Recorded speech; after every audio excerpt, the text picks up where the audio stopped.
Are we ready?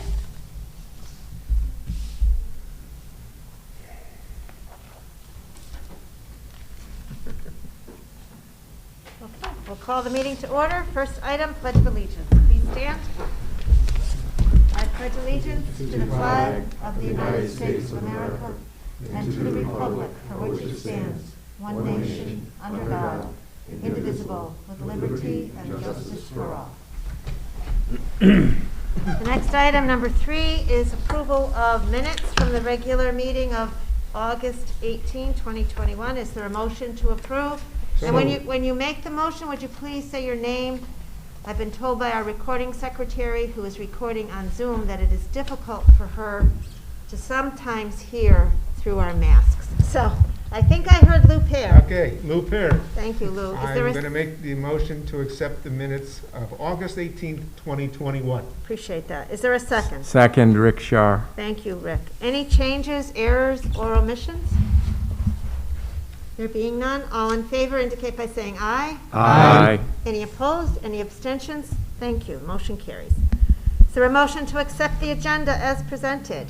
So moved, Jim Truitt. Seconded by Ralph. Thank you. All in favor, aye. Aye. Any opposed? Any abstentions? Motion carries. Under communications and correspondence, before we get to our guests tonight, I wanted to make a few announcements. One is we do have a new administrator for youth services, and his name is Jesse Ravicki. And we also have a new administrator for senior services, and her name is Lynn Tracy. Both of them have started work, and they are very enthusiastic, and we all wish them very well in their work ahead. The other item that I wanted to let the board know about, I had this information given to you.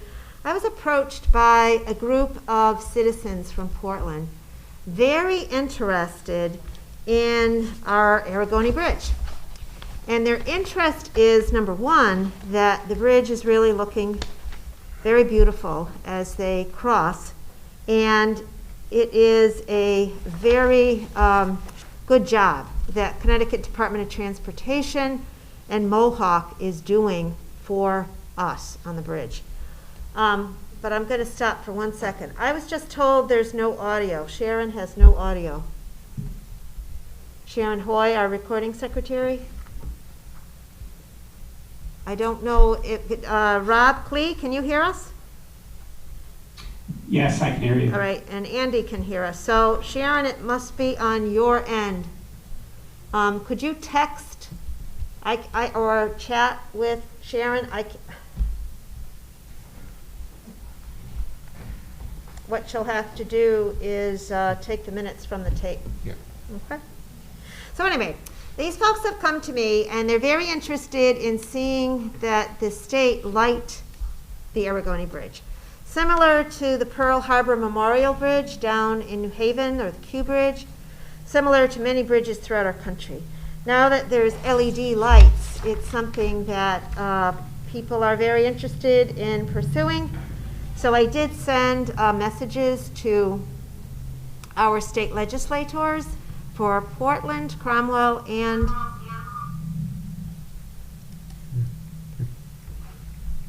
Middletown. And I did hear back some enthusiasm, so I'll continue to meet with the group and keep you apprised.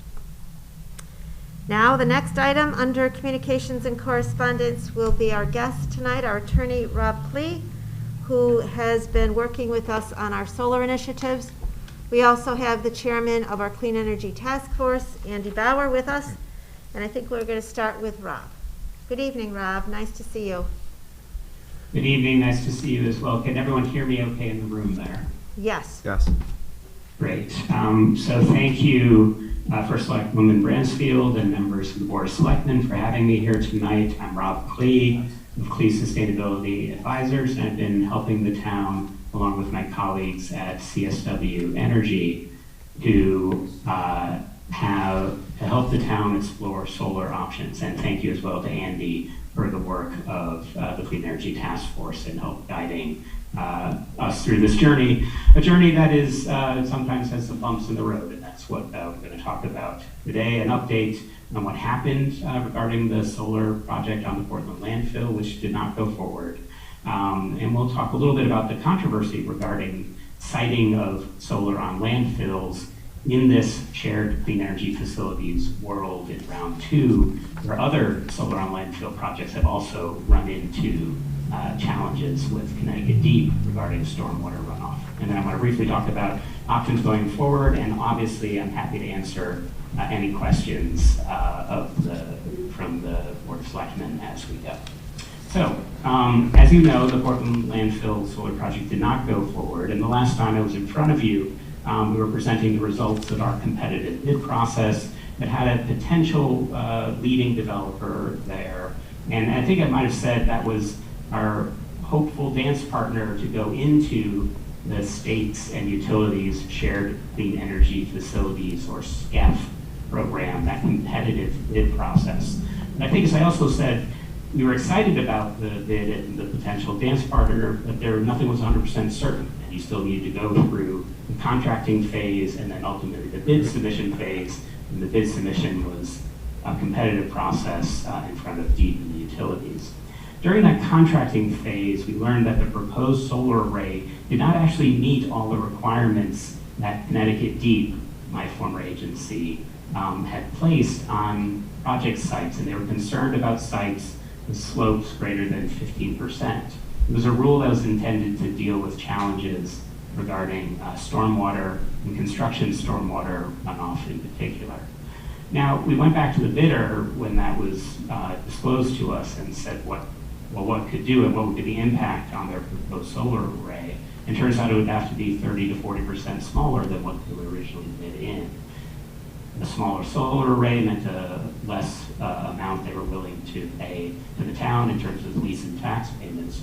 We went back and forth trying to find a resolution, and unfortunately couldn't come to one that still was beneficial to the town and still respected a competitive bidding process that we went through, a result that had to sort of uphold the integrity of that bid process. So it was a disappointing result, but in the end, we thought it was better not to enter into a bad long-term deal, better to pause and look for opportunities likely in the next round of SCEF. Interestingly though, SCEF year 2, this competitive bid process went forward. We were monitoring it, as was the first Selectwoman, and we learned that Connecticut Deep projected a very similar solar on landfill project from Torrington. The developer had slopes greater than 15% within the fence of their solar array and their landfill, which is not surprising because many landfills are designed that way. They're designed this amount, and many of those landfills will have considerable amounts of area that have greater than 15% slope. He rejected the project, disqualified it entirely. Not just they were putting their solars on the flat parts of the landfill, but because there were some valleys within their fence, Deep said, nope, you didn't follow the rules, which was a surprise to that developer. And they were fighting it, and actually are continuing to fight it as we speak, in front of Deep, in front of PURA, the Public Utility Regulatory Authority, and it's still not resolved as far as I know.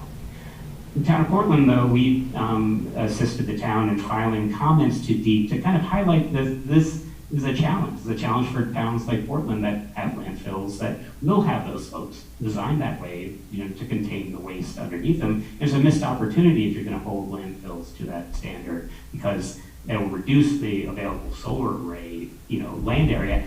And with this Torrington result, it would actually disqualify a whole lot of solar on landfill for having any slopes that are greater than 15%.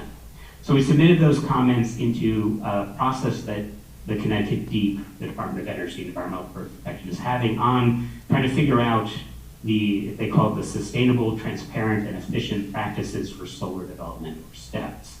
So we submitted those comments and arguing that that 15% rule will knock out a lot of landfills, and if their goal is to have more solar on landfills, they are running counter purposes if they're undermining their ability to do that. And we argued that Deep should make an exception to the rule on that 15% slope for landfills because they're different. They are designed not to be, the solar actually floats on top of the landfill. It's not you're not disrupting the cap of the landfill when you're developing solar on it, as you would if you're clearing a forest or clearing away brush that might cause soils to then mobilize. The goal of building a solar on a landfill is not to disturb the landfill. Just like last week, and this is sort of hot off the presses sort of news, DEEP has filed its preliminary thoughts on year 3 of the Shared Clean Energy Program, and it actually does include a limited exception in the world of landfills to allow up to 10% of the project site to perhaps have those steeper slopes. This is a stay tuned, which is kind of where I'm going to close with, where we're going to continue to monitor developments in those proceedings and sort of see how DEEP is trying to rebalance what seemed to have gotten out of balance and really knocked out quite a few projects, including some good projects on landfills in this last year of their Shared Clean Energy Program. So I'll close, and I wanted to be brief on the options going forward. We still believe that the Portland landfill is a good candidate for solar, and it is a good use of otherwise land that you're not otherwise putting to productive use. We understand, though, the real frustration in getting something done. This is part of the challenge of solar development, so that you feel like you have a few steps forward and then a step backward along the way. We're going to continue to monitor what's happening in this year 3 of this Shared Clean Energy Facilities Program. And we're also looking at the other things that PURA, the Public Utilities Regulatory Authority, has been putting out for commercial type developments, like what might be possible at the landfill. I know that was a lot in a short amount of time, so I will pause there, and First Selectwoman, turn it back to you to see if you or any of your fellow selectmen have any questions. Thank you, Rob. And I'll ask if there are any questions from the selectmen at this point. Rick, Shar? Go ahead. Rob, did you say that they're looking at allowing up to 10% of the panels on a 15-degree or greater slope? Is that what you said? It is a good question. I said that, I believe, but what that actually means in the interpretation, it is a brand new filing that is in a proceeding in front of the utilities regulator. And again, this gets into this sort of question of how you interpret the project site. And it seems that DEEP was looking at the site as everything within the fence. So if you put a fence around the solar array to avoid, people inappropriately accessing it for safety concerns, et cetera. So I don't know if it's 10% of that entire area it may have those steeper slopes, or if it's, does that mean you could put solar on those steeper slopes or not? Now, technically, there are these, so solar landfills sort of sits on concrete ballasts, and they are rated to be perfectly reasonable on slopes up to 30%. So from a technical perspective, you could put solar all over a landfill.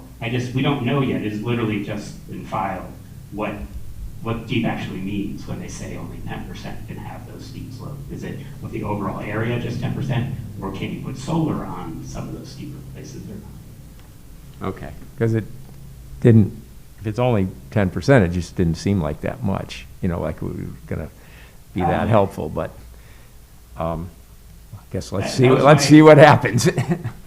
Yeah, no, that was my initial reaction too, that it was a small step, but again, that is a proposal that is currently going to be debated in front of PURA, the utility regulator. Rob, is there other opportunity for public comment at this point, or is that closed? No, there is opportunity to participate in that docket and provide comments in that to this now new document that's been posted. So that is something that I'd be happy to discuss further with the town if they're interested in putting in comment on Sure. to that document. Yeah, I think we should continue the comment, and I'll look to other selectmen to see if they agree. Lou? Yes, I do agree.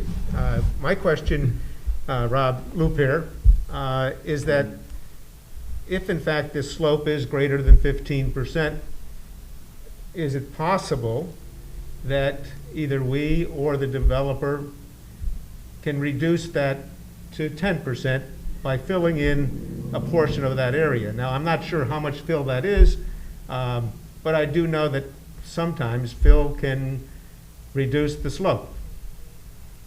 Lou, it's a great and pragmatic approach, which doesn't always work for the Department of Energy Environmental Protection. I think they actually had a line or two trying to discourage folks from actually grading their sites to avoid the 15% slope. So again, the other issues you would run into on the landfill site is you have your already closed, already permitted landfill cap. You'd be uncovering potential other, or potentially venturing into other issues if you start changing Okay. the cap. All right. You may have misunderstood my comment, is that I wouldn't want to disturb anything. Obviously, that cannot be disturbed. But additional fill that could be coming in on top of what's there now, that's something that a developer could put there. Would the state say, okay, you've reduced the slope and you've put clean fill in there, we can now put the arrays on that part? Lou, again, it's a good idea. I think the initial draft of what NEPA's put in is actually discouraging or prohibiting that type of preemptive filling, and even if you're not, you're right, you wouldn't want to grade the top of the landfill and move it over to fill up the gaps, but even bringing in additional fill just to flatten it may not be allowed. But again, this is still up for discussion and would be the types of things that would be well within our review of submitting comments. Okay. Well, I happen to think that Deep does, and Pura do need to hear from us, and I think that, they're saying one thing, and that is we're promoting the use of solar on landfills, where you can't do anything else anyway. I mean, it just sits there. It's land that we own, but we can't do anything. So here's a wonderful way to utilize this unutilized land. I think we need to let them know how we feel, and I think we need to proceed. It's not unlike I don't know if they have any restrictions for brownfields. I mean, they want you to put it on brownfields. They want you to put it on top of a landfill, and then all these restrictions that prohibit you. And I think it's counterintuitive, and I think that we should point that out to them. And it's to benefit our town, and I think it will benefit other towns and benefit the environment. It makes a lot of sense. So I'm strongly in favor of proceeding. We need to speak our minds and speak it clearly, and I look for your assistance. I'm happy to assist the town in doing that. And you're right, this is frustrating in that they do seem to be have policy goals that are in conflict here, because if you truly want to maximize the amount of solar on your landfills, you should make it easier to put solar on landfills than harder. Yeah. Okay, well, I'm glad we all agree, but we don't have any votes. Yet. Other questions? Anybody else? If not, we're going to go to Andy Bauer. Hello, Andy. You're looking well tonight. How are you? Hi, Susan. Hi. I'm well, thanks. You guys can hear me okay? Perfect. Yes. Good pitch. Okay. So Rob pretty much summed up the heavy hitter in the room, the landfill.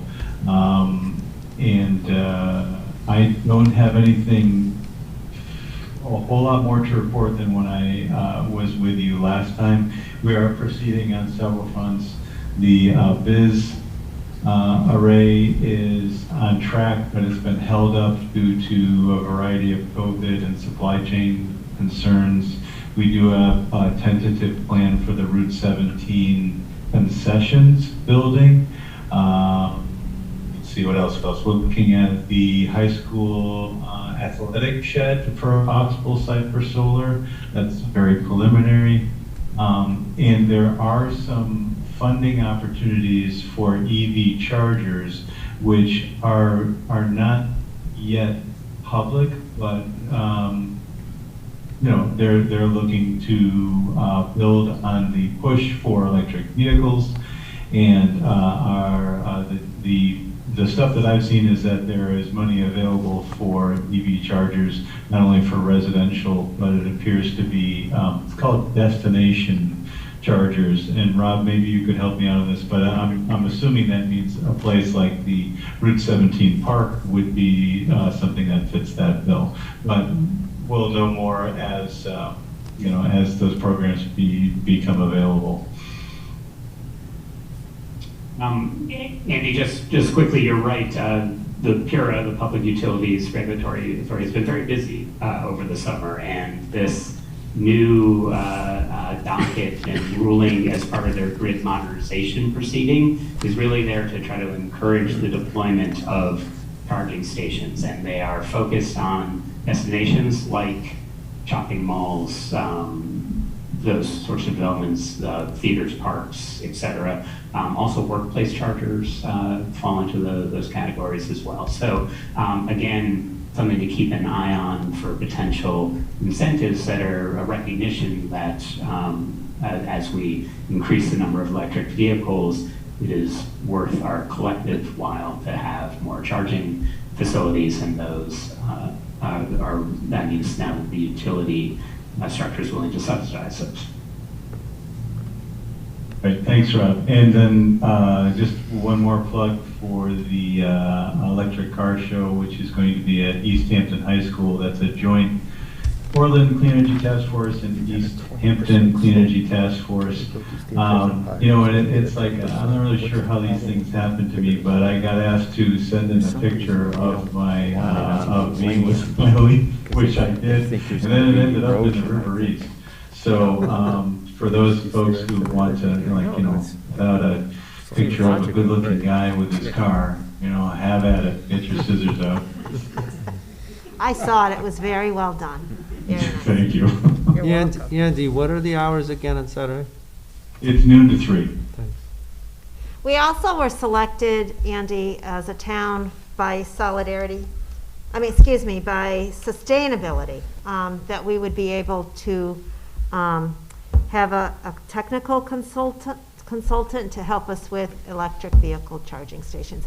And Yes. those could be on businesses, those could be on public land, it could be different places. It doesn't pay for it, but it gives you an analysis of how it might be useful. Many people are buying and using electric vehicles.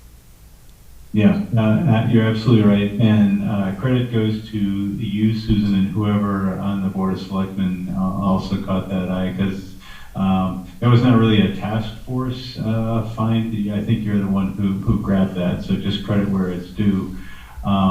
But yes, we're looking forward to seeing that, to seeing how that develops. We also, in the past, the task force, along with the town, had received award money for various successful endeavors, solarized energy efficiency campaigns. And I had thought, I don't want to be too premature, but we want to verify this with Tom Robinson, but it looks like the task force may have some funding available of its own, and the general strong consensus of the task force members, we met last night, was to whatever funding we have, we always look to put that back into our Portland community. So Lou and John Rooney, who's on the task force, are going to meet with Tom and just verify that our understanding is correct, and if so, we'd be looking to help pave the way for EV chargers in particular, or any worthy energy related idea for Portland. So, Thank you. Any questions for Andy or Rob? No. You may? Okay. I just Thank said- you. Thank you. I had one question. Sure, Lou. Maybe this is for you, Rob. While we're talking about EV chargers, do you have a ballpark figure, or do you have an exact figure of what a charger would cost a town or even a resident? A charger that probably would have 1 or 2 wires. Probably for the municipality, they usually look like a charger with 2 wires. How much would that cost? It's a great question, Lou, and not one that I have that sort of detailed information, though could get you that. But there are some factors that will affect the price tag. One of the main factors is the how fast of a charger, how much energy you're going to be putting through that particular charging station. So from the home buyer's perspective, that may include needing like a 220 volt line like you would have for a dryer or electric oven, but you need to then wire it to your garage. So you have some of those sort of costs of the electrician making yourself ready to do that sort of charging at your home. Similar sort of challenges at the sort of the destination charger or work site, having to do that upgrades of your, getting power sometimes to the parking lot, which may not have power there already or may not have the right sort of amount. So those are the types of costs that go into that, and they increase with the more stations you're putting in one area and the more sort of infrastructure that is needed from the utility side to support that. Now, this new program is actually about the utilities actually paying for a lot of that make-ready infrastructure, that additional sort of either the again, you're asking the lawyer, not the technical person, so take all this with a grain of salt. But all of that sort of the transformers, the other sort of electrical equipment, in this new PURA investment in EV infrastructure, that will either be largely paid for or be totally paid for, getting up to the point of that actual point where you have the plugs and charger, and even there will be some incentives. But on the how much, we're happy to follow up with what that might look like on any particular charger. Yeah, okay. Thank you very much. Rick Shar? I can give Lou somewhat of an answer, and then I have a question for you. A couple of years ago, I met with Tesla about putting in a supercharging station in another town, and it was roughly $100,000 per charger. Wait a minute. No, I think it was, they were going to put, excuse me, more like 50. They were going to put 8 of them in, and it was going to be around $400,000 of their investment. They were looking to build a grid. Well, they had already been building one. They happened to be looking for a site in eastern Connecticut. Now, maybe it's come down a little, and I know Tesla, one of the things they didn't like about it was proprietary to Tesla's at the time.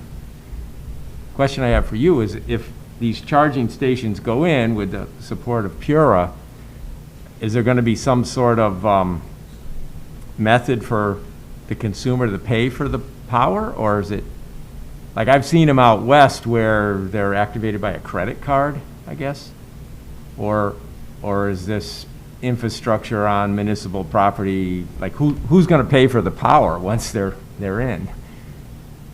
A great question. I think it's still part of the program development, and Andy, maybe you have seen a little more detail than I have, but from what I've seen so far, there's still, there will be that utility investment up to a point, and then there will be a charging station, and then whether it is by a third party sort of, there are some large names in that business like ChargePoint and others which do that sort of credit card. They tend to charge sort of, they're not necessarily charging you exactly for the electrons. They may be charging for that service of the charging. That in the sort of regulatory world, they may get a little squidgy of whether you're the metering sort of responsibility. And again, is that something that the electric bill, is that going, of the energy use is going to the host? Likely yes. So again, something to factor in, though. Destinations want to make that amenity available to their potential customers.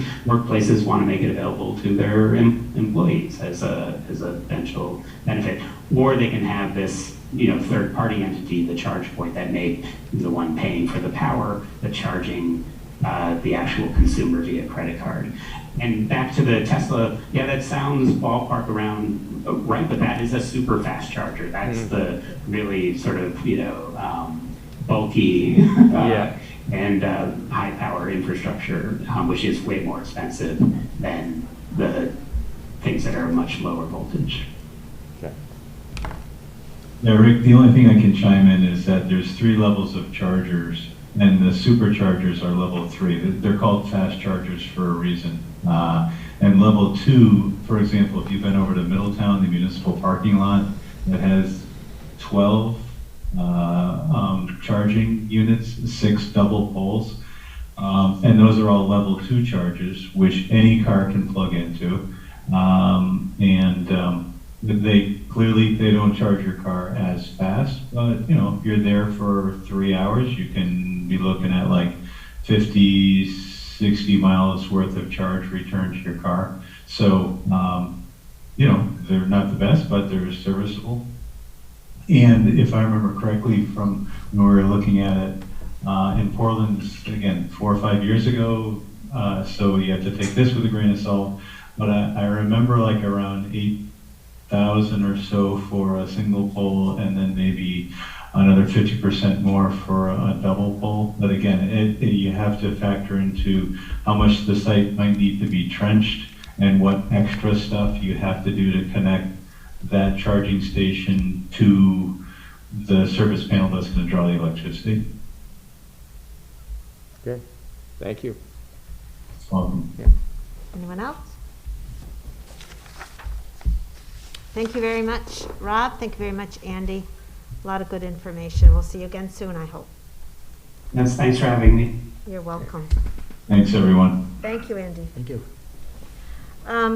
The other announcement is our Brownfields grant, the grant for the cleanup on Brownstone Avenue.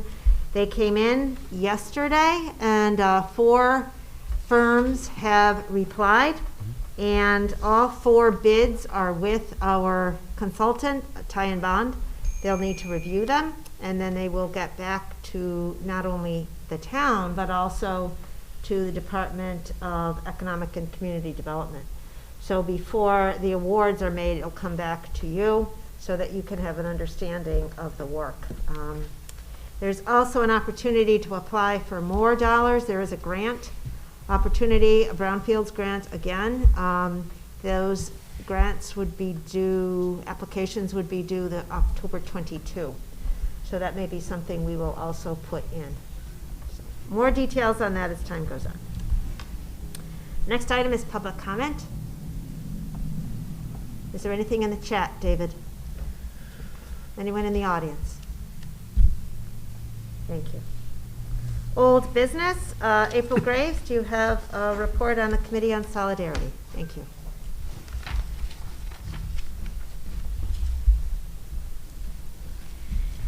Hi, so the Committee on Solidarity is no longer the task force. We had our first official meeting Tuesday, September 14th.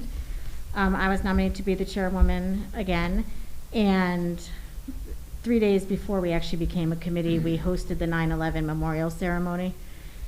We felt that was important to do, even though we hadn't become an official committee yet. And then now we are planning for the future. We're going to hold a second follow-up survey. We released the first survey last year, and we had always planned to do a follow-up to see if we've made progress, see if anything has changed. And then we were going to be looking to do again this year, Juneteenth, another Pride activity, and a cultural fair. That's what we have so far. Thank you. Any questions for April? No, just thank the committee for their work on the 9/11. It was a very nice event, very well done. Nicely done. Nice job. Thank you, April. The next item is a resolution for your consideration, designation of open space of town-owned property at Great Hill Pond. And you may recall that this was reviewed and approved to go to the Planning and Zoning Commission under the 8-24 referral system. It was approved by the Planning and Zoning Commission on August 19th, 2021. And so if someone would like to read this resolution, we can proceed. Sure, you want me to put it right in the form of a motion? Sure. All right. So choose. All right, I'll make a motion that we approve the resolution titled Designation of Open Space of Town-Owned Property, Great Hill Pond, dated September 22, 2021. Whereas the town of Portland owns multiple properties located around Great Hill Pond watershed area, by estimation, an aggregate of 9.06 acres of existing non-conforming parcels. And whereas the 2016-2026 Plan of Conservation and Development indicates that these parcels are open space, defined as areas currently preserved and/or for open space purposes. And whereas with both the western and eastern shores of Great Hill Pond featuring dense residential development, the benefits of open space parcels preserved in their natural state filter runoff, reduce and filter noise, screen and blend development parcels into their natural surroundings, and provide refuge for a range of native species, both plant and animal. And whereas pursuant to Section 8-24 referral, it was approved by the Planning and Zoning Commission on August 19, 2021, to recommend to the Board of Selectmen that the listed properties in the Great Hill Pond watershed be formally designated as open space, as is consistent with the planning goals of the town. Now therefore be it resolved, the Portland Board of Selectmen hereby designates the following town-owned properties as open space. 45 Hyde Road, Assessors Map 35, Lot 17, Zone RR, Volume 315, page 257. 39, I'm going to check these off to make sure we catch them all.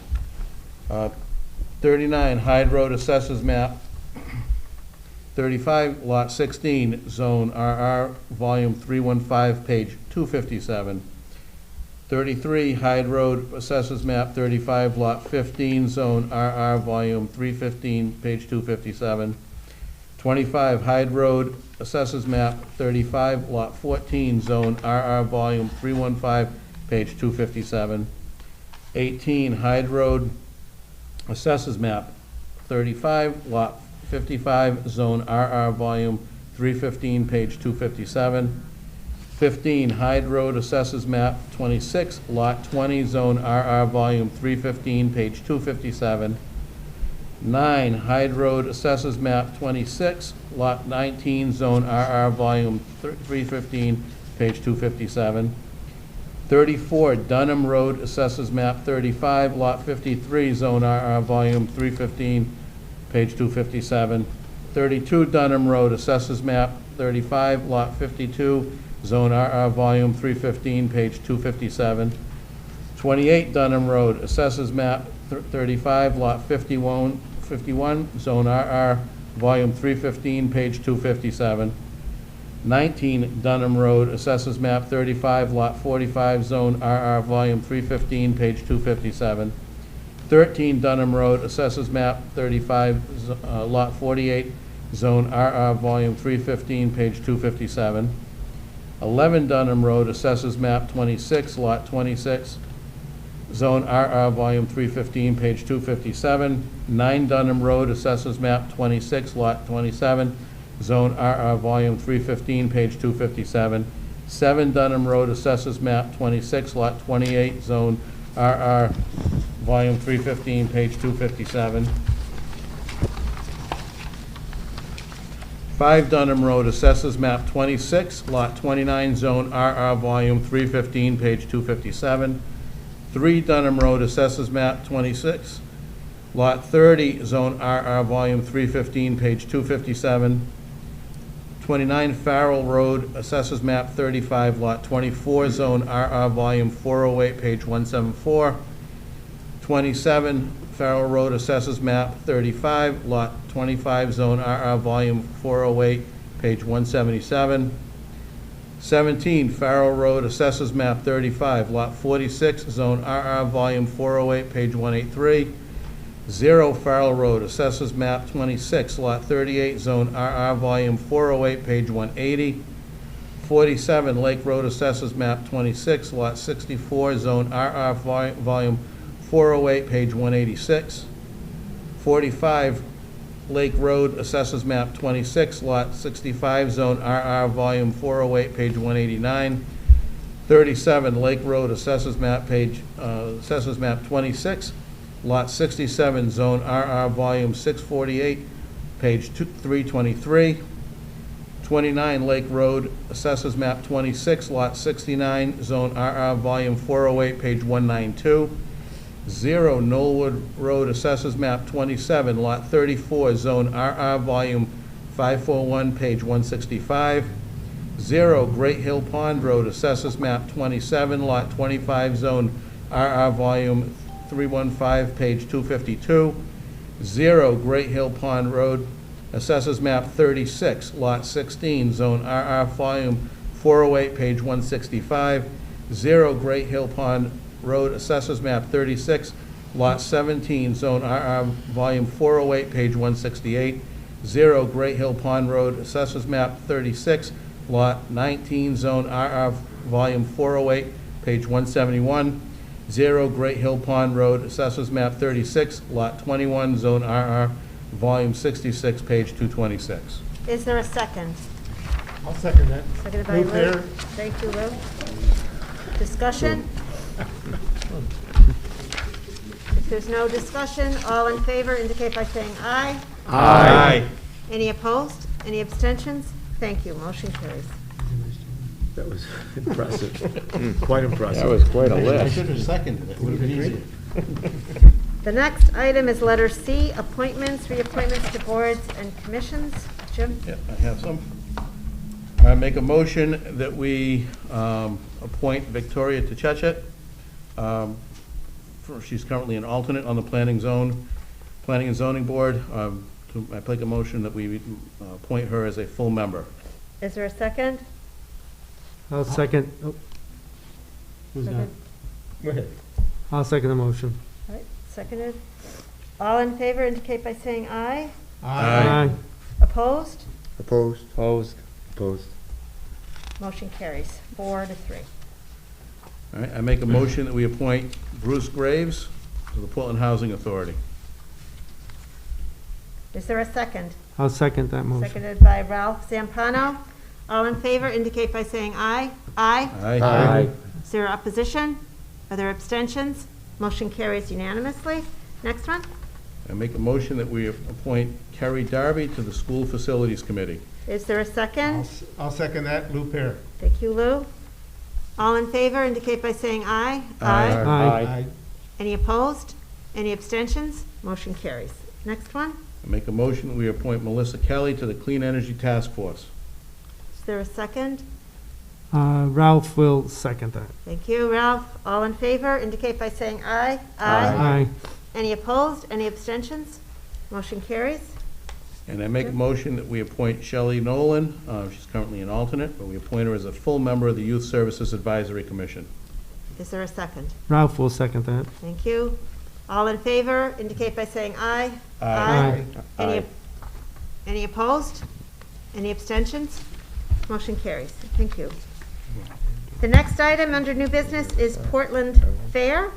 And as we know, unfortunately, the Portland Fair for 2021 has been canceled. We have several members of the Fair Association in our audience tonight. I started working with the president, Don Bascom, of the Fair Association. I believe that the Portland Fair is very important to our community. We're all disappointed that the fair could not be held this year. There's been other years where we couldn't hold it as well. And there are some sustainability issues related to,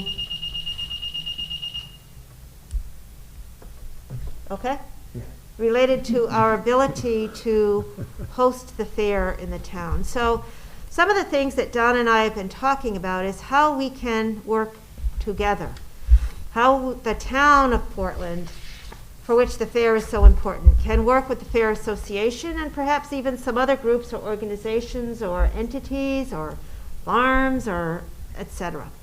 So I've invited Don to come tonight to talk a little bit about the needs that the Portland Fair has and also to commit to you my personal interest in making sure that the fair is held in 2022 and so forth for many years. But if you could take the podium and speak to us, Don, we'd appreciate it. Thank you.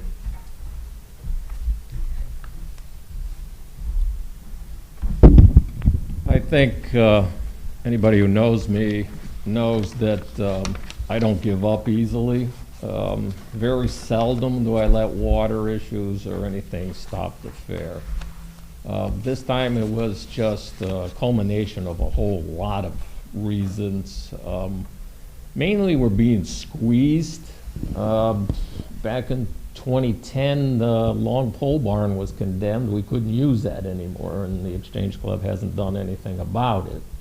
Now we've got two property owners. They own the surrounding properties of the Exchange Club, and they are now telling us we can't use their property unless we want to pay for it. What it came down to was the game club in 2019 made $10,000. So everybody wants to get in on the action now. So we're being squeezed out of there is what's happening. And the grounds themselves are sinking, literally sinking. It's just too wet down there. So I know back 2 years ago, I spoke with Sue too and Mary Dickerson about moving down on the riverfront, but the whole progress down there is taking time. So I don't see us moving the whole fair down to the waterfront right away. It can't happen. So what I'm looking at when I reevaluated the whole thing was to take and put the fair on the main part of the fair, which would be entertainment, the vendors, a couple of the animal tents in the midway, and put it on Agalotti Field next to company number 1. The truck pull, horses and so forth could go down into the parking lot down on the riverfront. They're just dirt strips, and what you got down there now is basically just dirt anyway. So we would not be ruining anything.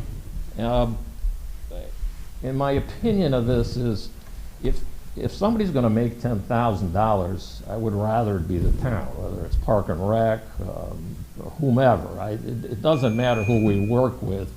I would rather it goes to the town. And we'd be willing to work out some details. I had my electrician down there with me the other day, and we were looking around. I'll just give you an example. The lights on the football part of Agalotti's field there, where the football field is, they're old-fashioned. So the Fair Association, if we were to team up, we would be willing to take some of that $10,000 and put it into changing over to LED lights. Or if you need a water system, if you're looking for an irrigation down there, we need water too. So we would be willing to work with it that way. And I spoke with Sue and Mary about teaming up and working with the town to try to get that to happen. So we're here tonight basically to look for permission to go ahead with this. If anybody has any questions, I'd be happy to answer. Yep, we'll open it up to the board. Rick? How would you handle the parking in that part of town? Parking, I'm looking at a couple of options there. Understand that we used to park cars way out on Sand Hill and shuttle them in. I mean, that's still an option. You can do that. But for the time being, the two parking lots that are across from the water park right now, those two if they're not developed, which I don't think they will be in 2022, we could park cars there. The parcel where the tanks are removed, if that's finished and cleaned up, which it should, we could also use that. The other option is at the end of Brownstone Avenue. There's a strip of land where they go into the pumping station for the town. There's a small strip there. And believe it or not, the closest piece of land is right behind our town hall right now. That's actually walking distance to Agalotti Field. So there are options for parking. So another question. So if you have the fair on Agalotti Field, are we gonna destroy the turf for the? I don't know how much they use that for sports now, but I know everybody says that to me. If you go down to the Exchange Club grounds and you look at the grounds down there, they're wet. to the point where, like right now, the other day I was down there, So just were we. walking, I'm sinking, okay? Yeah, it's like a sponge. Then you go down to Agalotti Field and you stand down there, it needs water. It is so hard down there, that's not gonna happen. And one of the things that we're gonna do to try to alleviate this, and I've got maps that later on if anybody wants to look at it, is put all the vendors, if you look at the lines that are for the soccer fields right now, if we would put all the vendors on the outside of the line, so they would follow the perimeter of the fencing, stay off the field. The only one who would be on any field would be the upper field, and that would be Coleman and the Midway. I have had discussions with him in the past. He goes to a lot of places. He does not tear things up. He's told not to tear things up. So we're going to do our best to see that that doesn't happen. And I think the biggest issue with the damage when it does happen is because it's so wet down there. And we're just not going to run into that here. And if there's any damage afterwards, just like we do with the Exchange Club, the Fair Association fix the grounds. We roll it, we fill it, we seed it. By springtime, the grass is up again down there. Do we Go ahead. use those fields? Yes. So like, Soccer users They're them. fully, yeah, that is a, so remember, we built the new park and we broke our lease with Camp Ingersoll, so we didn't have to be maintaining property we didn't own. So between the park, the new park, and that field, those fields there, those are full use. So it so for would- there that would week be a of risk. fair or weekend, we just have to not schedule anything there, like the teams couldn't use it. And then if, Well, I'm not no. against this, by the way, I'm just being devil's advocate. Yeah, no, That's I all. understand, and that's why I would say that you should be able to reschedule. I go down there now and every day and I try to see who's using the field, and there are a lot of times when there's nobody there. So it just seems that it would be something that we should be able to schedule. Yeah, so I would think so. My real point that I was going to is if for some reason they get torn up, and then, you know, the next weekend, it's still, still have the rest of October, you got the rest of the season. Hopefully, the fields are still usable right after the fair, and we don't have to wait till spring to, you know, have them reseeded and fixed up again. That just, If you're talking trenches and ditches and stuff, that's not gonna happen. Not on dry ground. Especially when we make an effort to stop it. Yeah, those fields, in particular, that the old football field, I think, is used actual for games for the older kids. So that, I think, would be the concern, is that obviously, you know, you could work around the schedule of the actual fair weekend. I'm more concerned about the next 3 weekends to Right. finish out the season. Next Yeah, that's year, what I was- next year, we're, what is it, 6, 7, and 8 of October, so we're farther into the month, so I don't think, I don't know, how far into October do they go with their games and use? Yeah, they may go to the first week in November for travel. I'm not sure. At least to the end of October. I'm just not sure about the first week of November. I guess my question, I don't want to, go ahead, Lou. Go ahead. My question would be, I know you've been going down and checking out and how often they're being used. Have you had any conversations with surrounding neighbors? And gotten No. a feel for how folks might feel? Because they'd be pretty proximate to. Yeah, and I'll say this, no matter what we do, there's gonna be somebody who's gonna complain. We're very careful. For a number of years, we were getting complaints, even down where we were, about noise. And I brought the police in and we checked our decibel levels. And we are well below the decibel levels that would violate the law. And we shut down at 10 o'clock, okay? So it's, we try real hard to stay within the law. The noise part would be the truck pulls, and they're gonna be down by the river. So they're not even gonna be up on Agalotti Field. So what's up there is gonna be fairly quiet. Okay, thank you. Lou? I just want to thank you and thank your committee. It's so nice to have a Portland Fair. I can remember years ago when it was where the new Dairy Queen Grill and Chill is going to be soon. And it was such a great asset to the community, and it still is an asset to the community. The fact that you are thinking of other places to have it that could work, taking into consideration all the things you need to take into consideration. We're talking 3 days or 2.5 days of activity. So whatever it does, it can be fixed. Whatever noise or light that there's there, I think that that can be appreciated or depreciated by the people that live nearby. So I want to just thank you. I think we need to work together. I like the fact that Susan had said that, and I won't be on the Board of Selectmen, but I'm willing to help. And I think that all the people in town that put that fair together really work hard, and I just want to thank you because I never had that opportunity. Thank you. When I see complaints, like online, it bothers me because I look at it from the standpoint, we have a fair book from 1917, so we know our fair goes back at least that far. And I look at things like Durham this year is celebrating their 101st, and I say, yeah, we beat them. We've had a fair in this town longer than they have. So the town should be supportive. It's part of our history. But I gotta thank my crew. Some are here, some are not, but they're fantastic. Without them, it wouldn't happen. Now, has the Fair Association taken a vote as to its location and what they're wanting to do, Don? They can vouch for this. It's like every year I look at properties, okay? So they know I'm out there looking, but there are always little catches. I need two entrances, exits for emergency management, things like that.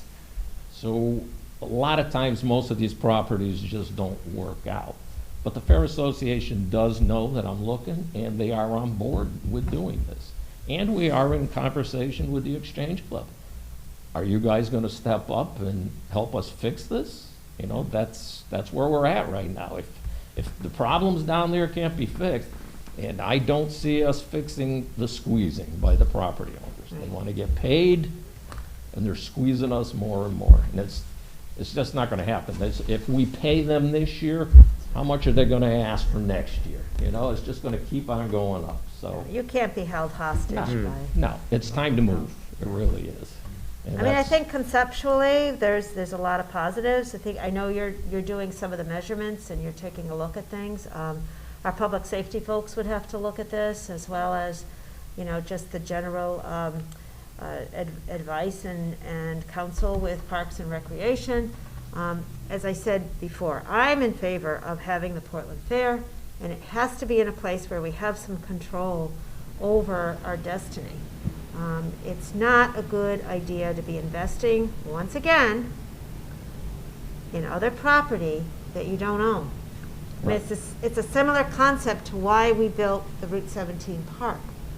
We are investing in our land that will be here for my grandchildren and their grandchildren. To be investing in property that is not yours runs a challenge that I think you're being presented with new challenges this year that are far beyond your ability to project what will happen next year. And I think what's really important there too is to work together. Yes. Because we're only one group that puts on an event one weekend a year, but that property or the riverfront could be used for a lot of events. I've been approached by people from Cromwell. They want to put the fireworks on with us. Well, So I it's- know you've mentioned too that maybe the concerts that evening might be able to be held at the Riverfront Park, like we do in the summer. I mean, that park can accommodate upwards of probably, well, I would say at least 1,000 people. Because we've had, I think, 700 or 800, Jim? I'd say the big show this year, we were between 800 and 900. Yeah. And that accommodates the parking for that, and that accommodates the pretty good elbow room. I mean, I never felt crowded down there with those numbers. Right. We have a lot of wonderful resources in our town I encourage the selectmen to go take a site walk. Let's bring it on our agenda for the next meeting in October. I encourage the Fair Association to do the same thing, and I'll also raise it with the Parks and Recreation Commission so that they can review it. There is a need to improve those fields beyond what they are as well, in terms of irrigation and in terms of maintenance. So we would want to see how we use land respectfully, but how we can use land to the betterment of all citizens in the town. So, so Don and I had a long conversation on Saturday about this, so some of the questions I raised got raised here as well. But I happen to be having a conversation with Mary today about something else, and this just happened to come up as I asked her about it. And the only thing she brought up is that she believes that we would have to close down Middlesex Avenue, and if we do that, the potential that you're closing 2 roads out from having a way of getting access I out. see, where we are right So now. I'm just going off of what she said, Yeah, I'm just no. bringing it up, so I We, don't know. you know, where we are right now, it's a state highway, and we get along just fine by shutting down 1 lane. So I think Middlesex and Brownstone would be shut down to 1 lane. And it probably would come in from under the bridge into Brownstone that direction and come up Park. People would walk up to the fairgrounds. It would be open out onto Main Street for anybody, local traffic that needs to get in there. So, now, I don't see it, and I wouldn't shut the whole road down. I don't think that's a good idea. You're gonna have too many issues with locals. Yeah, I'm just bringing up because that was one of the things we didn't talk Yeah, about. no. But that's why I think, to your point, Ralph, that's why public safety, police, fire, emergency management needs to look at these. We come up with a plan. We have to put it, we have a plan for the road, and it goes into a emergency management plan, which we give to the town. Bob can vouch for that. So we all get together. He's gonna look at accesses and safety. Can he get fire equipment in there? So all this gets done. Yeah, they got a nice garage there. You could keep your EMTs Yeah, that's in right. a Fire nice warm department's right place there. instead of in a trailer, yeah. That's a good point.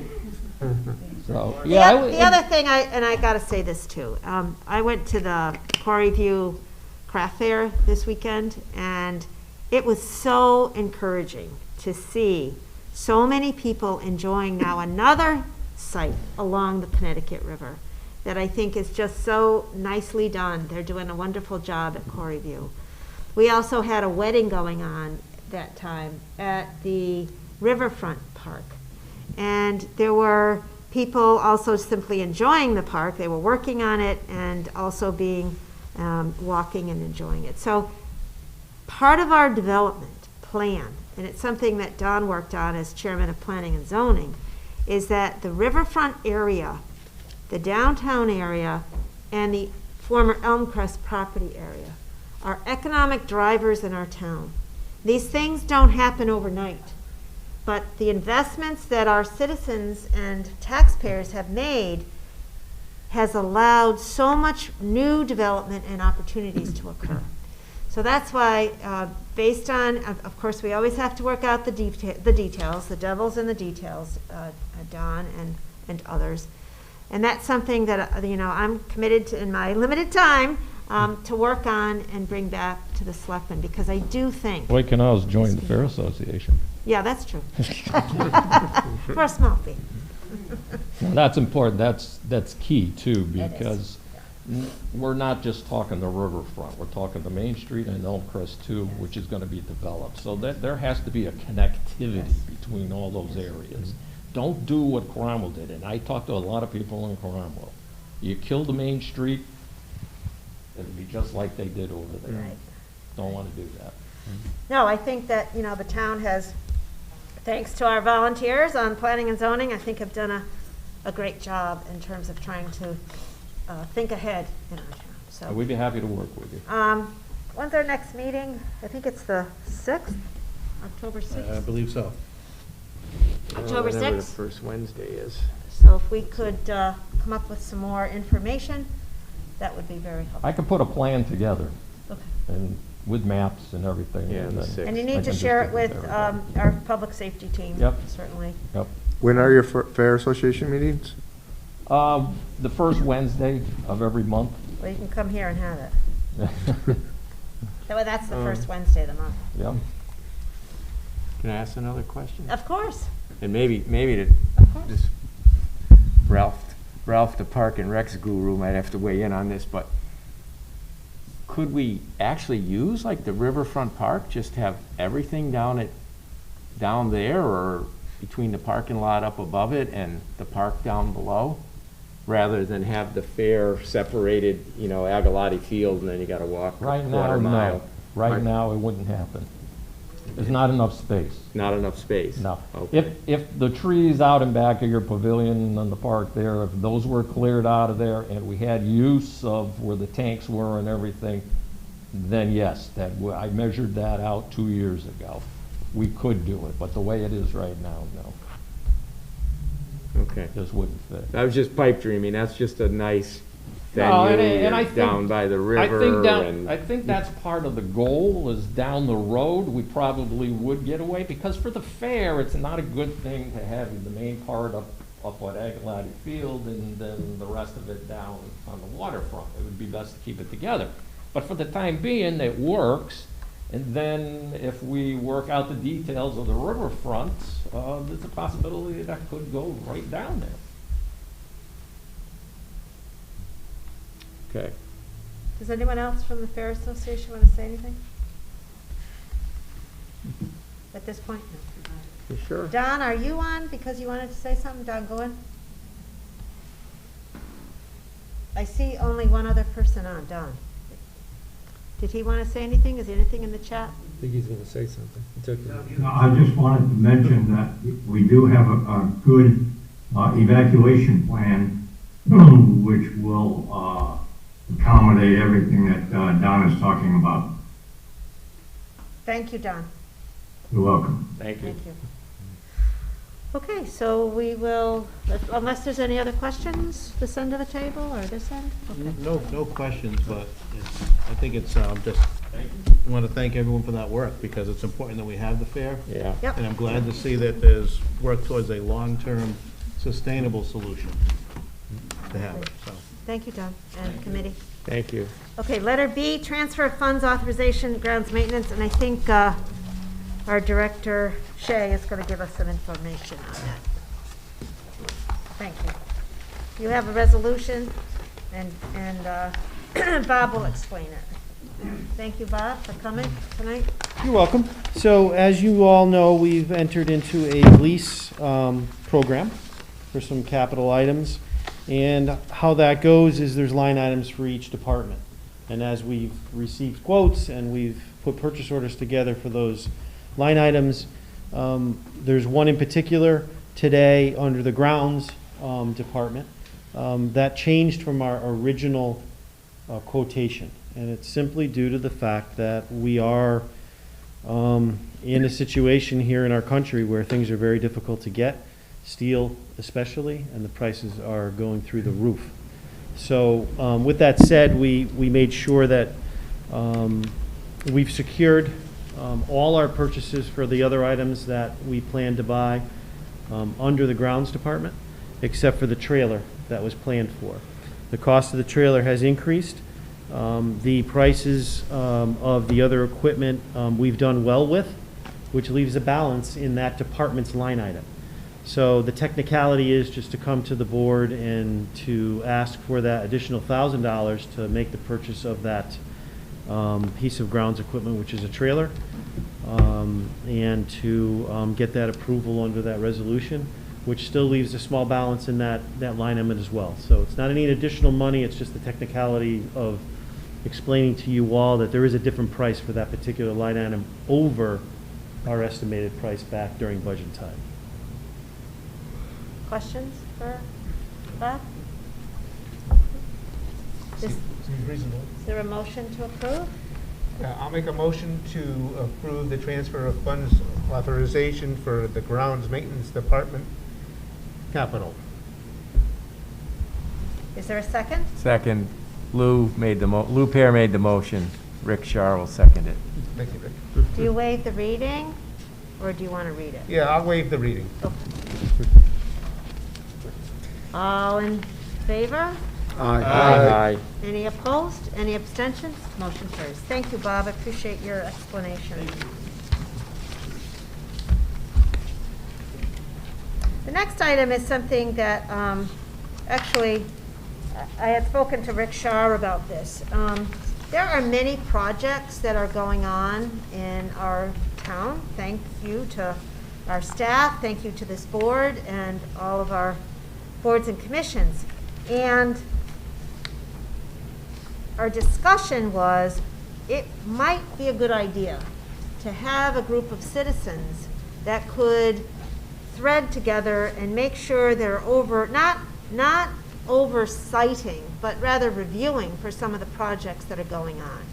So that we're not siloing anything, where one group is only concentrating on a particular matter, like the brownfields, and another group is particularly zeroed in on sidewalks. But rather a group that would be overseeing some of these projects, following the timelines, making sure that the selectmen are apprised, because there are a lot of good things that are going on and will be going on. We'll have the Brownfields project being cleaned up. We have some very encouraging work that we're doing on gaining riverfront access in different locations that we own along the river. We also have the need to identify a new water source in our town that the town will finally get, we hope, my hope, as a longtime user of the water and sewer system in Portland, that we get out from under the rock of being crushed by the prices that MDC has been charging us. And in order to do that, the town of Portland will need to own its own water source. And we are looking, and we will continue to find a water source so that it doesn't have to travel from Barkhamsted to get to Portland, where we have lots of water, but we just can't seem to be using our own water. We use some, but I would like to see us use the majority of our own water. And also the sidewalk improvements that we've been making. The road improvements. Bob Shea has been working quite a bit on apprising us, and me in particular, of those roads that really need more than just a chip seal. They need additional work, and Bob has been working to identify and prioritize, and has begun to make those changes. Certainly, the Spring Street project that we bonded is a beautiful job. That was expanded onto the north side of East Main Street. That road was improved. Bob has also, with his crew, made a tremendous improvement on, I guess it would be the north side or the northern section of High Street, as well as it goes down to Bartlett Street.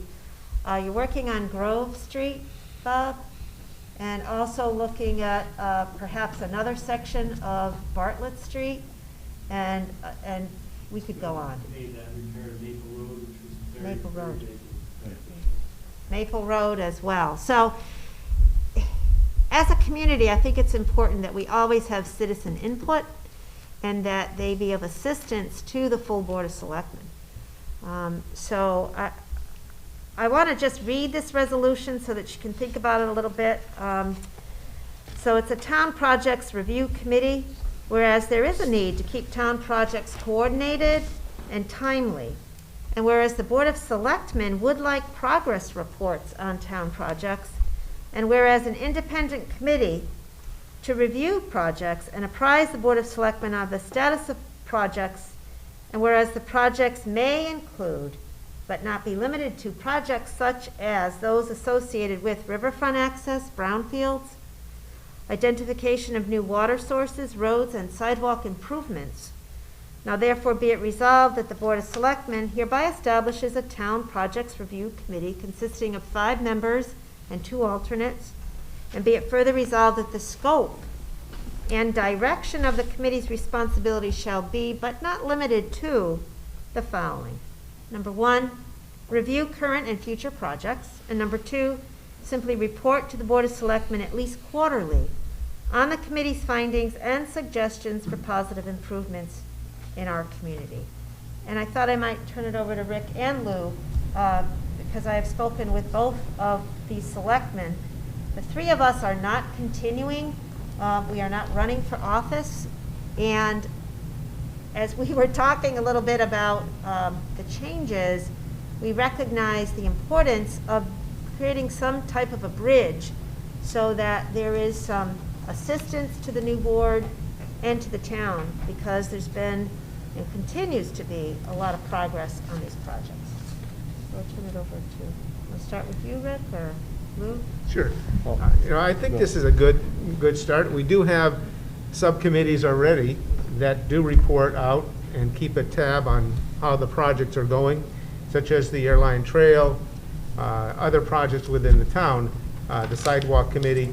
But, an oversight group that might be able to talk to these groups and see where they're going, and maybe instead of having that group coming to present, it could be a short presentation by somebody on this committee. It also could be a presentation by someone on this committee that also could bring somebody else from the committee that's working on that specific thing. So I think that this, more information is good. So I think this would be beneficial.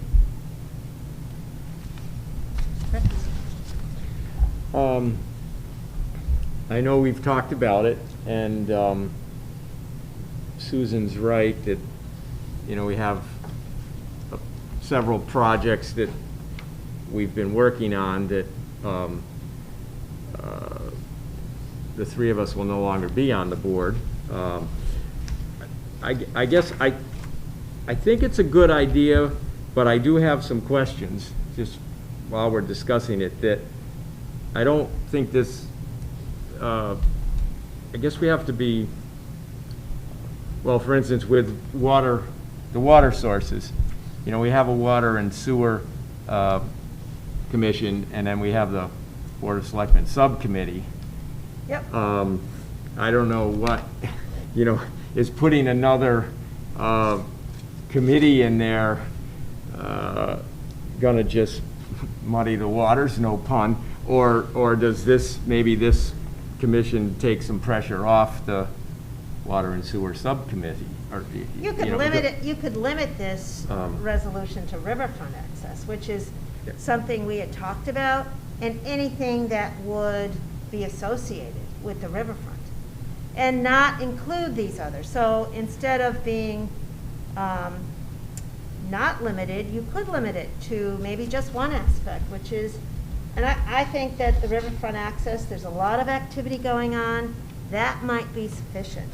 The brownfields are actually riverfront. Well, that's riverfront. Yeah.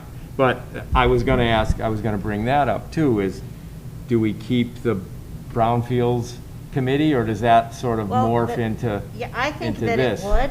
I think that it would, because I think that the brownfields task force was to get itself started, not unlike the Solidarity Task Force, where they got started, they identified things that they wanted to do. Number one was to get it out to bid. And it's out to bid, and it's being reviewed, and we will have hopefully a successful bidder. And maybe some of the members of that committee would be interested in continuing on this committee, because they have some information on the brownfields as well as its relationship to the riverfront. So it can be limited, Rick, which is something we started to talk about, and not leave it so Well, I just broad. don't want to step on, I don't think, I don't want to have too much overlap, and I don't want people stepping on other people's toes. I agree with you. That's all. And I agree. I mean, ultimately, I'm more of a less government, not more government, but yet I want to see things get done. Well, this So- is, and remember, this is the citizens in the town Yeah.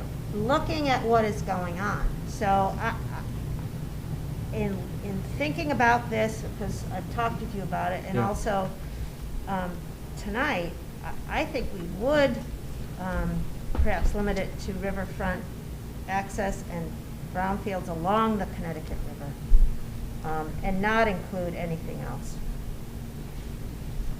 I But don't know I'll how you open it up. feel about, I yeah, just- I mean, I was just gonna say, and, you know, and our focus, I think we do have quite a few different groups that are already in place. And usually those people or those groups do present. So I agree with what you're saying. And we don't want to be redundant. If this could say that we're looking at a review committee or another committee, a steering committee, another steering committee, because it looks like we have task forces, we have steering committees, we have commissions.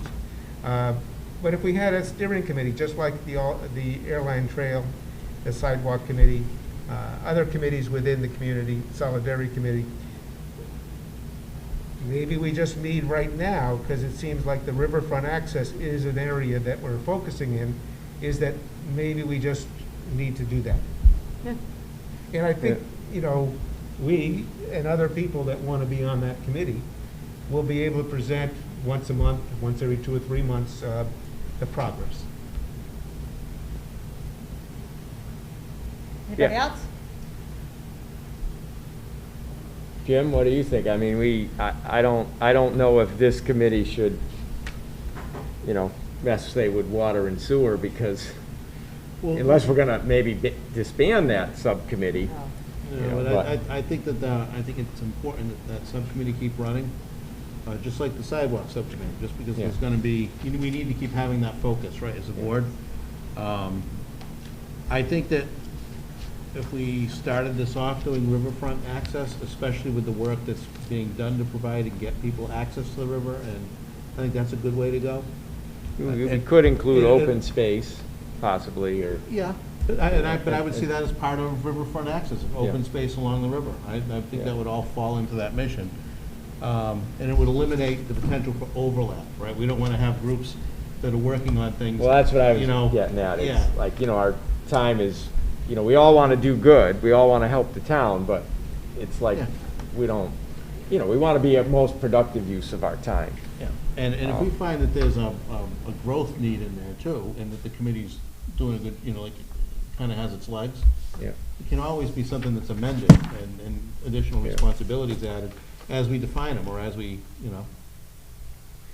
I mean, I think the river access, the brownfields, anything concerning open space, I mean, even if it's not necessarily along the river. I know we had some other open space, I think up off Old Marlboro Turnpike there. Yeah, we're gonna talk about it in a few We're gonna minutes too. talk We about have it, some okay. guests here tonight. Yep. It's all kind of related. I mean, you could include Airline Trail, but we already have the Airline Trail Committee, so Right. why, you know, and they seem to be doing a good job.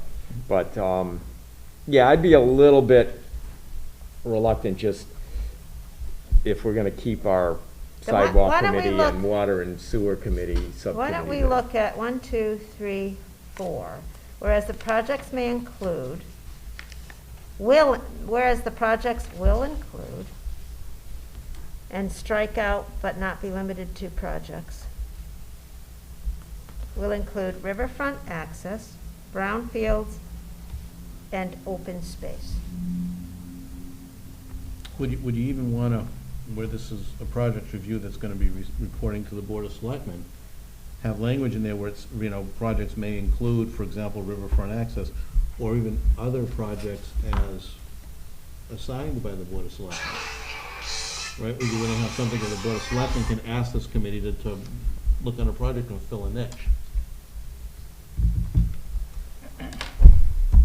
As opposed to trying to catch them all now, you may, you know, maybe something that comes out. You can always amend these. I mean, this is just an idea. Mhm. Yeah, and we don't necessarily have to, I mean, Yeah. I'm okay with, if we vote on this tonight, but we can sleep on it till, if we feel we want to have a little more, I don't know, think about it and vote on it next meeting, but,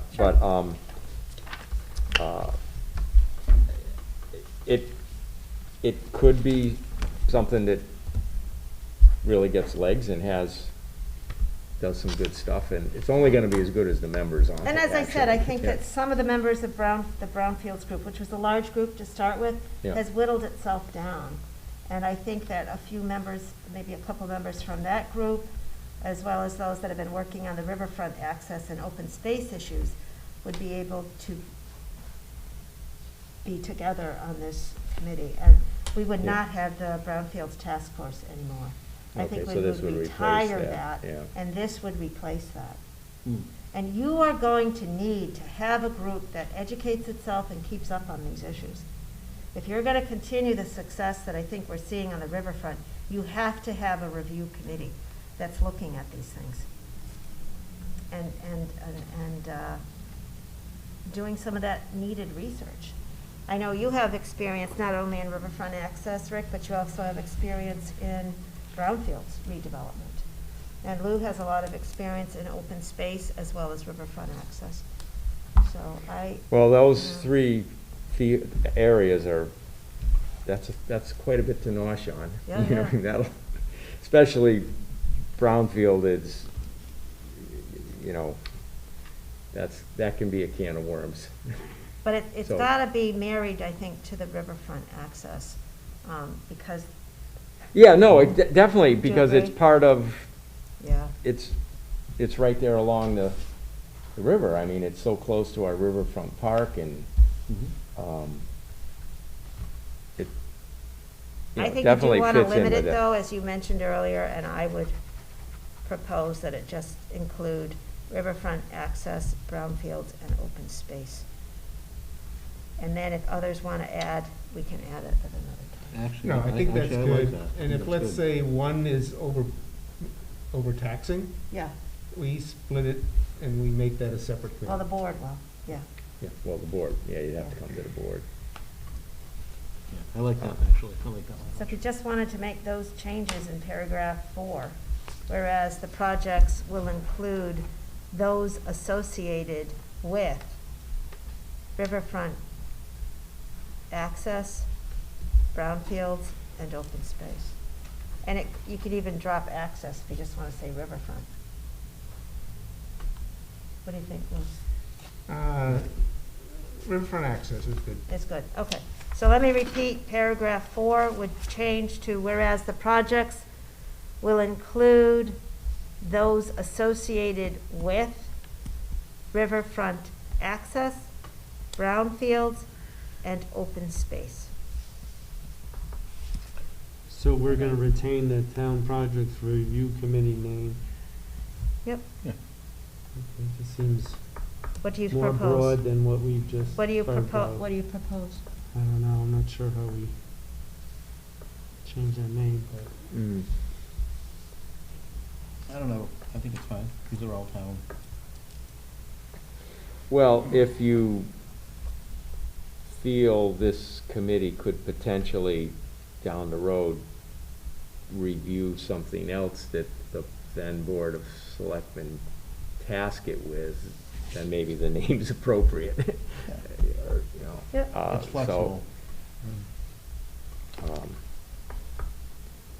I think we the- try it, if it doesn't work, it won't go anywhere.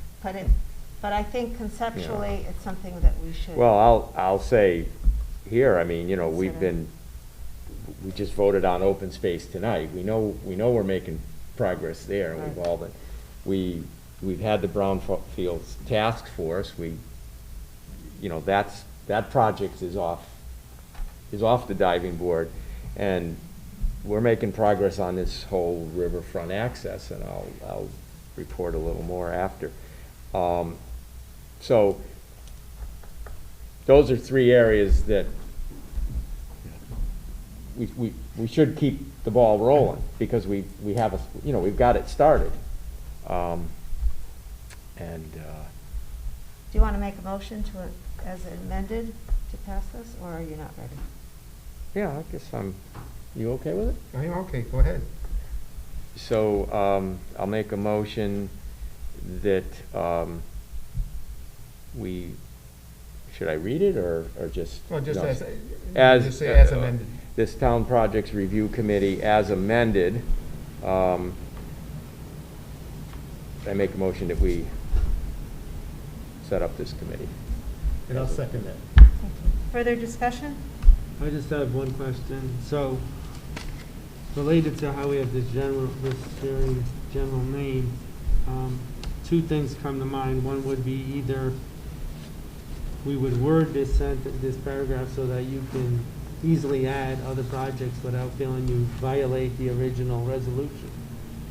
Or you amend the resolution, and we've never done that I know of.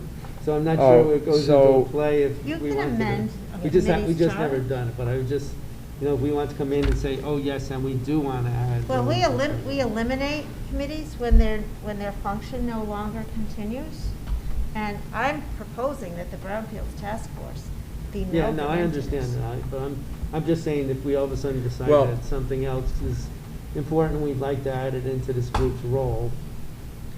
Well, Ralph, to that end, you could put in that fourth line, whereas the project will include those associated, and then you could put, and any future projects that At the the Board of discretion of the Board of Selectmen Selectmen. might, Yeah. may determine in the future. Yes, Right, I would think that. something like would that, so leave that- you with the flexibility. So it gives it some flexibility. Yep, at the discretion of the Board of Without Selectmen. having to really amend the whatever you call this. Yeah, any additional project as assigned or as designated by. By the- All right, let me try this again, okay? Okay. So you're withdrawing your motion and I'll withdrawing. withdraw the motion. Okay, so paragraph 4 would read, whereas the projects will include those associated with riverfront access, brownfields, open space, and any future projects at the discretion of the Board of Selectmen. Yes. I think that sounds good. Yeah, I like that better. Okay.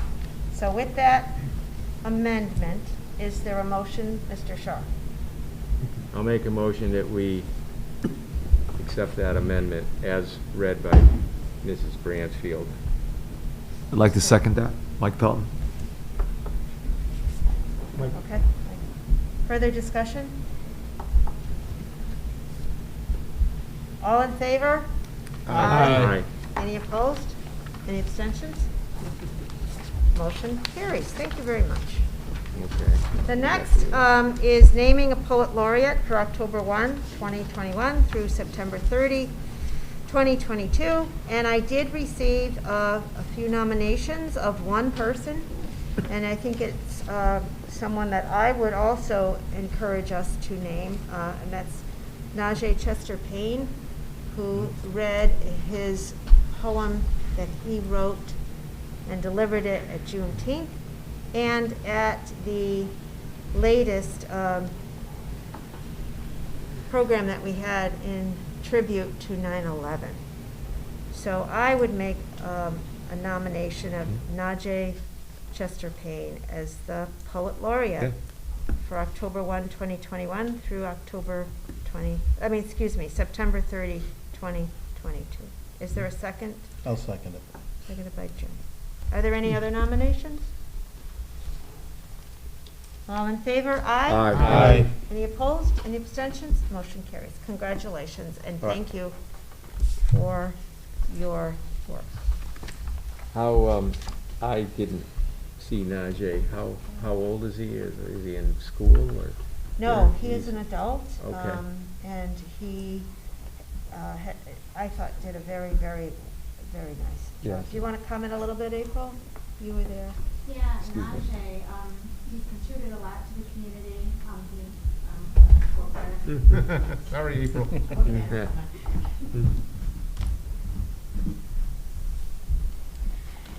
Yeah, Najee has contributed a lot to our community throughout the years. He does a lot of volunteer work. He works with, I believe it's the Buttonwood Tree in Middletown also. He's done a lot of different programs that he's spearheaded at Chatham Court for the families and children there. And he just has an amazing way to put our emotions that maybe we can't express ourselves into words for us at very important times in our community. And he did a beautiful job at Juneteenth, and then at the 9/11 ceremony, it was very, very touching. He's a way to draw people in. It's just, he truly has an amazing talent. I Thank think you. Good to getting hear. to your point, Rich, I just missed him in school. I would say, what is he, late 30s, early 40s, late 30s? Yeah, I think he's like early 40s. Or early maybe 40s. I had 30s. just missed him. He was coming in as I was leaving. I went to school with his sister, so. Yeah, no. so he's a Middle-aged adult, Yeah, he has a daughter who's in the high school this year.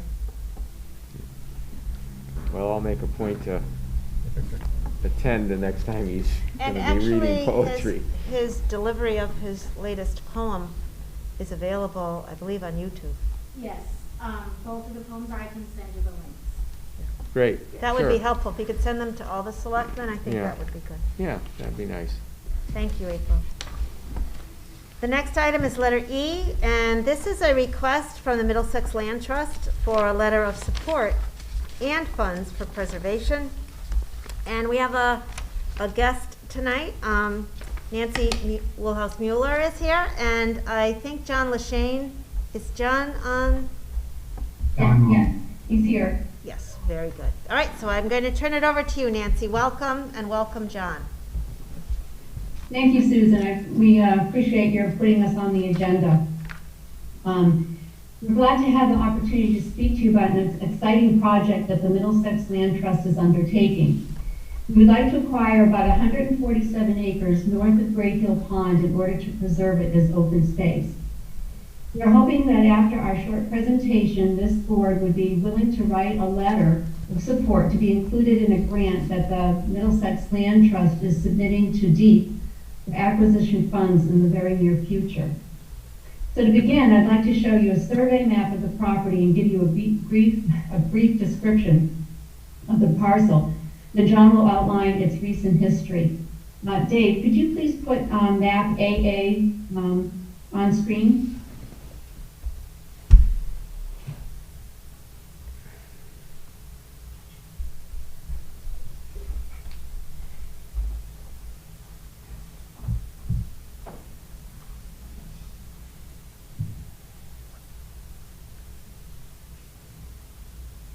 Okay, thank you, Dave. Now, hold one moment. We're not seeing it on our screen yet, Nancy. Oh, It's coming. no, it's map AA. How many acres did you say? 140. 140, that's what it's at, right, consider that, north of Great Hill Pond. I thought that state forest in the green there. That's what it is there. Yeah, could it be up in here? We're gonna find out. Yeah, 140, I was trying to figure That's out pretty what good that is. chunk.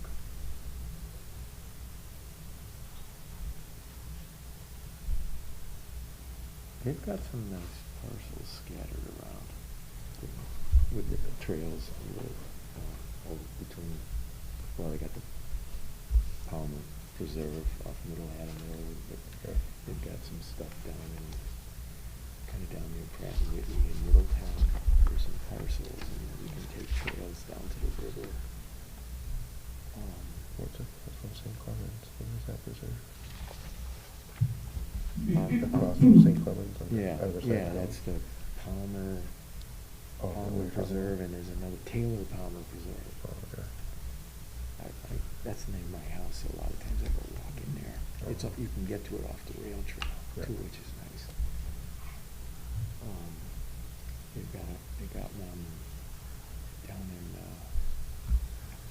Haddam Neck, Brainerd Quarry, and they have a little parcel right at the end of Bolton Dock Road in Cobalt.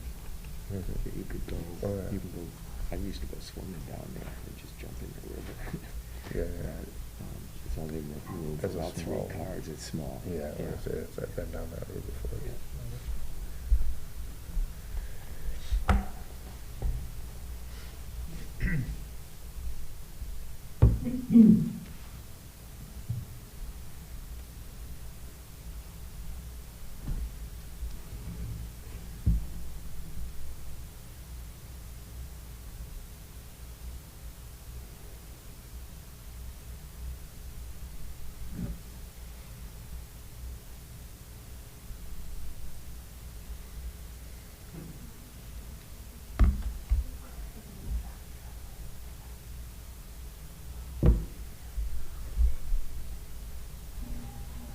There it is. There we go. All right, here we go. Is that the correct map, Nancy? Do you see it? No. Wait, hold on. Well, it was supposed to be map AA, but that's okay. We can deal with this one. Okay. So to give you, well, first of all, the parcel that we're talking about is outlined in blue and it's white. Okay. So put your attention toward the lower left corner of the parcel. And that is right across the street from the gate to the Fireman's Picnic area that's on Great Hill Pond. And if you go north, up the property line along the discontinued road of Great Hill Pond Road, that is the western boundary. And then as you head east and then north, the property line abuts the backyards of the residences on the Shamasik Trail, and also it abuts existing open space that the Middlesex Land Trust owns. And if you look north and to the east, you can see that the green hatched area is all the Shamasik State Forest. The red the red hash marks indicate private inholdings. So a couple of things I want to show or give your attention to. In the upper northeast area, there is a little line there in the northeast corner that shows the Blue Glaze Chenipsit Trail. And you can see that on the western part of the property, there's Rattlesnake Brook and several feeder brooks that actually flow down into Great Hill Pond. And then there are the Larson or Stewart Hill quarries that are indicated by the asterisks. Along Rattlesnake Brook, there actually is quite a large pond now that has been created due to two beaver dams. One huge one that is below, and then there's a smaller one above that has created this huge pond. Okay, so I think that's all that I have in terms of the description of the parcel. John, why don't you give a little bit of the history now? Okay, thank you very much. My image is not up. You can look at Nancy. She looks a lot better than I do. The Chatham Ridge Associates, who were represented by John Atkinson and Peter Gardner, purchased the 300-acre, give or take, Beamer property back in the mid-1990s. And they soon developed, after that, the Chatham Hollow Subdivision off of Stewart Hill Road.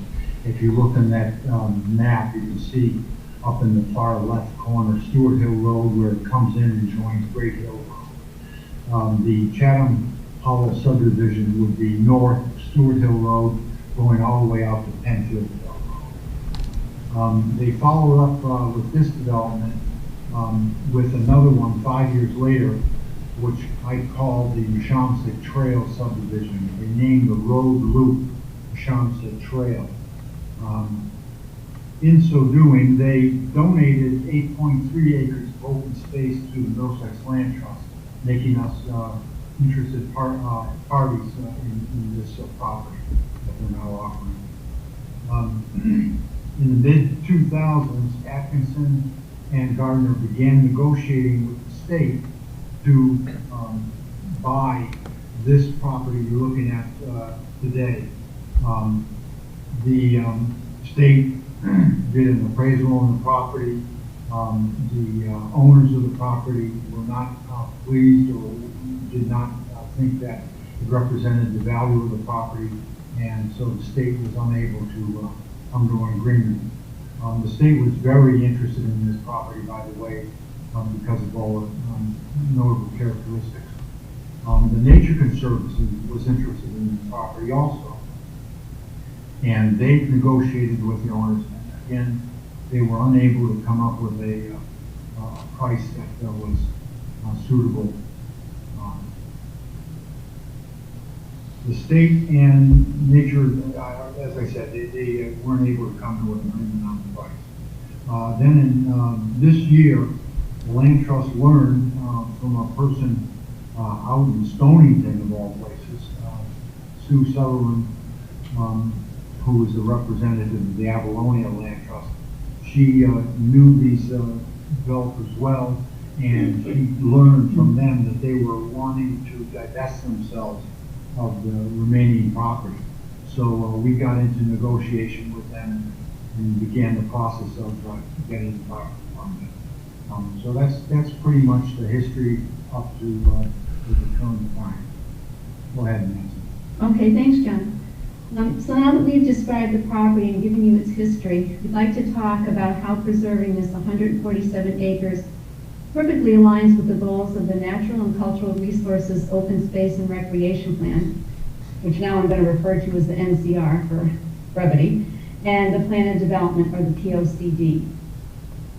First off, the NCR and POCD support the decrease of forest fragmentation within the Neshonomek State Forest and encourage the expansion of the forest through the purchase of in-holding parcels, and those parcels adjacent to the state forest. Maintaining and expanding unfragmented forested areas will increase wildlife habitat and help to preserve our community's character. Benefits of large forest blocks include clean air, water recharge, and increasing carbon sink capabilities. The map on the screen obviously shows how this parcel works towards this goal. As we said before, you can see how much of this parcel is surrounded by existing state-owned land in Neshonomek. Secondly, the NCR deems Rattlesnake Brook as a critical stream belt and Great Hill Pond as an essential priority. The POCD specifically calls for the protection of the water quality of Great Hill Pond and also mentions generally the protection of stream belts and water courses. Preserving Rattlesnake Brook and its feeder streams, which are upstream from Great Hill Pond, will help mitigate possible degradation by eliminating the development of this parcel. Thirdly, the NCR recommends encouraging off-road bicycling and cross-country skiing within the state forest, thereby increasing opportunities for passive recreation. Open space map within the POCD explicitly shows a trail corridor on this property, the goal being to establish an interconnected system of open space to create greenway trails.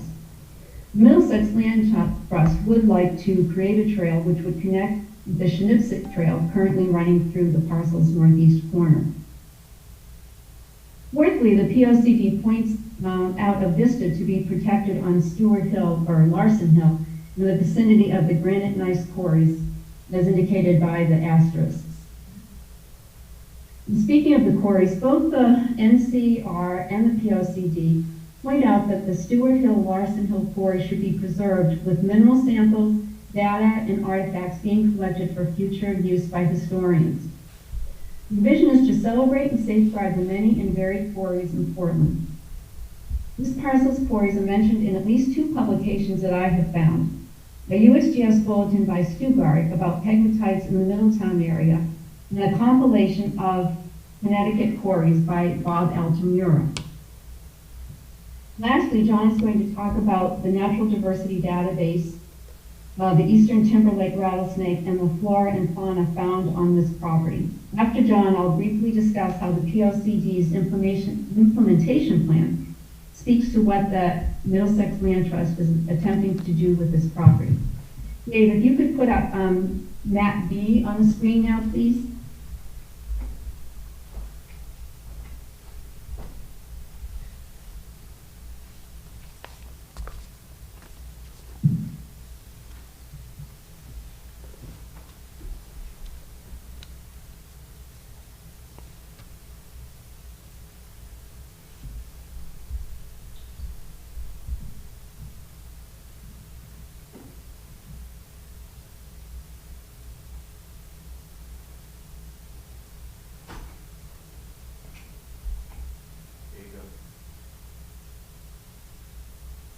Do you see it, Nancy?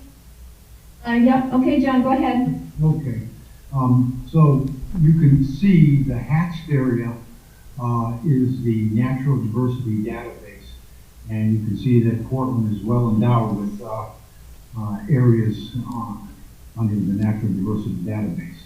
Basically, what that term means is that it identifies the areas that there are species of special concern that either currently occupy the site or have occupied it in the past.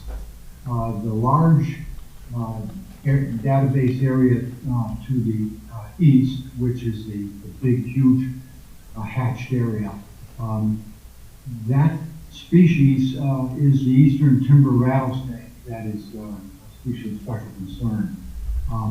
Portland is very fortunate to be only one of two communities that have existing populations of rattlesnakes. So we should be happy to know that. That's one notable species, but there's also the box turtle, wood turtles. There's several other species that are of special concern or endangered.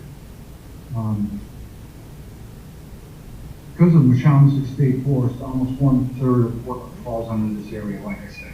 Property is heavily forested with all the tree species that one would find in a mixed hardwood forest. There are several species of oaks, hickories, birch, beech, maple, smaller trees, hornbeam. There's a lot of sprouting chestnut from the root systems of American chestnut, of course, was eliminated but still exists in a shrub-like state. The understory comprises spice bush, witch hazel, high bush blueberry, and other species. About 25 years ago, logging was done on the property, and the property has recovered tremendously. Looks very fully stocked with trees, and it's reestablished itself very well. I should mention that another species is the whippoorwill that has been is a species of special concern and has been reducing in numbers for a number of years. That's it, yes. Okay. So the plan of development implementation plan outlines the following strategies as it relates to this project. Be prepared to preserve open space as opportunities arise. The Town and Conservation Commission are the leaders and partners. Number 2, continue to seek grants for preservation of open space areas, Conservation Commission and land use. Continue to collaborate with other organizations to preserve and manage open space properties, Conservation Commission and staff. Contribute funds for open space preservation from the operation budget or a bond issue, or Selectmen and Conservation Commission. John is now going to talk about the Nature Conservancy's last Great Places. Yeah. Well, it's fair to say, to ask why this property is considered so important, and one of the reasons is because of the Nature Conservancy. Around the year 2000, Nature Conservancy realized the value of preserving large, unfragmented blocks of the forest. They identified 6 such areas in Connecticut, 6 only. Mishamasik is one of them. Matter of fact, Mishamasik is so large that it actually could qualify above Route 2 as well as below Route 2. Below Route 2 is the area that is we're talking about today. The area has to be, in their opinion, 15,000 acres or more. Now, when I say Mishamasik, I'm saying really Mishamasik Forest Landscape. I have to put it that way because it's not just Mishamasik State Forest. If all we were preserving was the state forest, then that we wouldn't have much work to do. Unfortunately, as we have right here, there is a private property that is a part of the Mishamasik Forest Landscape, one of the last great places. And this property is totally contained within that area. What appears to be protected forest land on the west-facing slope of the Bolton Ridge, and the Bolton Ridge is the ridge that's on the eastern side or the right side and runs all the way up the side of Portland. that ridge goes all the way to the Great Hill Lookout. And I'm sure all of you have been up to the Great Hill Lookout, so you can appreciate the ridge. If this private property was to get developed, and I can tell you that about 15 years ago, Sue Bransfield and I, and I'm not sure who else was there, Sue, I'm not sure if you can remember, but we met with Peter Gardner, and he unfolded a map that showed how he could, if he so desired, develop a housing subdivision on the side of that slope, with the proper grades for the roads, etc. So it's important for everybody in Portland to know that when you look out at that ridge, that could easily have houses popping up all along that hillside, instead of just a nice swath of green forest. So anyway, that's the nature of the beast. Also true, water quality of Rattlesnake Brook, the largest tributary to Great Hill Pond, would be impacted if houses were built. So. Nancy, I'm not sure, do you want me to do that quote now? Yeah, Okay. and that'll be the conclusion. Good, okay. Well, I just want to leave you with the quote from the Nature Conservancy upon the naming of Middlesex as one of the state's last great places. The quote is, "From nesting, forage, and cover for wildlife, the water quantity and quality in watersheds, scenic vistas, recreational opportunities to local homegrown forests and farm products, Middlesex harbors many ecological values and traditional land uses important to the community and biodiversity on an eco-regional scale." Thank you very much. Thank you, John. So any members of the Board of Selectmen have any questions for us? Ralph? Yeah, this is Ralph. I have one question. I'm just trying to understand, from that first picture, you had that red area in the middle that will now be completely surrounded if this property was purchased. What, does that matter? What is that property again? Those are private in-holdings, private people own those. And that's not unlike, there are several throughout our town and East Hampton, I believe Marlborough, there are fingers of private in-holdings that are just surrounded by the state forest. And, perhaps eventually they'll come on the market and maybe the state will be able to purchase them, or maybe another land trust or something along that line. Okay, thanks. Nancy, this is Rick. Are those parcels like totally landlocked? Then just surrounded by state forest, or? Well, right now they're not. They would be surrounded by the land trust property and the state forest. Are you getting to the fact that how are they going to get in there? Well, yeah, that's what I was sort of wondering. I realized after I asked the question that they're not surrounded totally by the state forest. They'll be surrounded by the land trust and the state forest. And there is and John, you can help me with this. There is an old logging road that comes off of the old the quarry. I think it's called the Old Quarry Road. That's on that map, the first map that I showed you, and the people have access. The private landowners right now have access off of that road. John, do you have anything to add about that? Well, and I'm making an assumption here. Those properties have been owned by those owners for a long time, and they have been regularly going into the property. I don't know whether it's they have legal access. I would believe that they have a right of way along the quarry road. So when you follow the quarry road in, and they've actually been doing a lot of work on their road to keep it keep it in good shape. They drive right into their property all the time, and so again, like I said, I'm assuming that they have a right of way via Ford Road.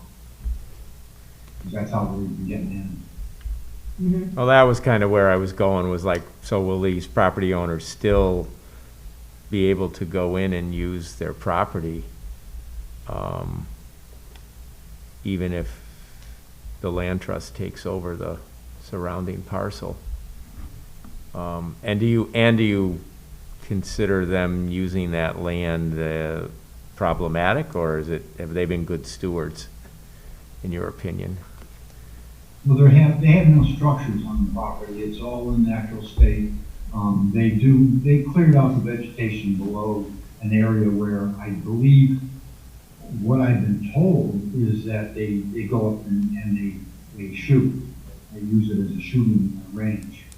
And it does appear that cars drive right into the property and use it. So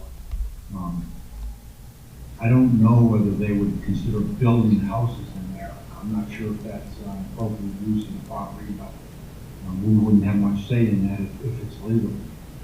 Well, they don't have frontage on any town road or anything. Yeah, not likely. Other questions? If you could repeat what your request is of the selectmen, John and Nancy? So we would appreciate if the Board of Selectmen would write a letter of support so that we could include it in the application for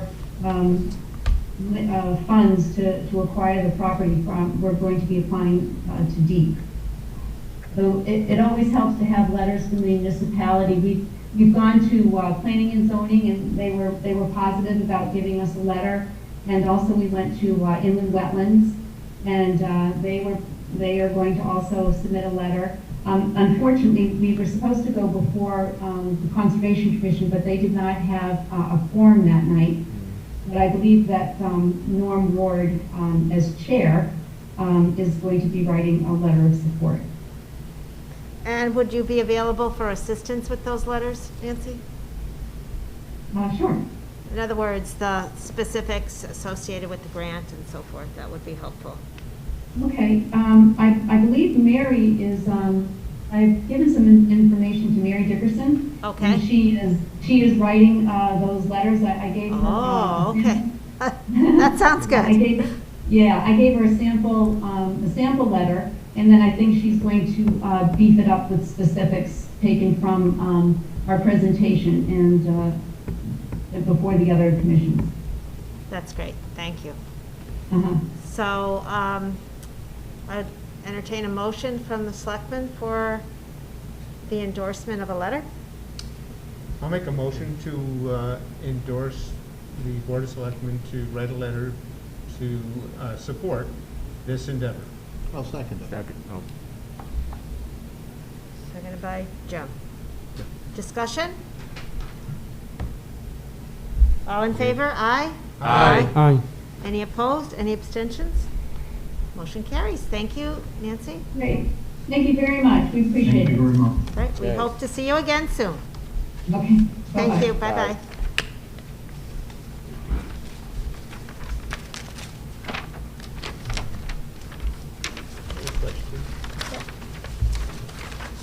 Is that not going to happen?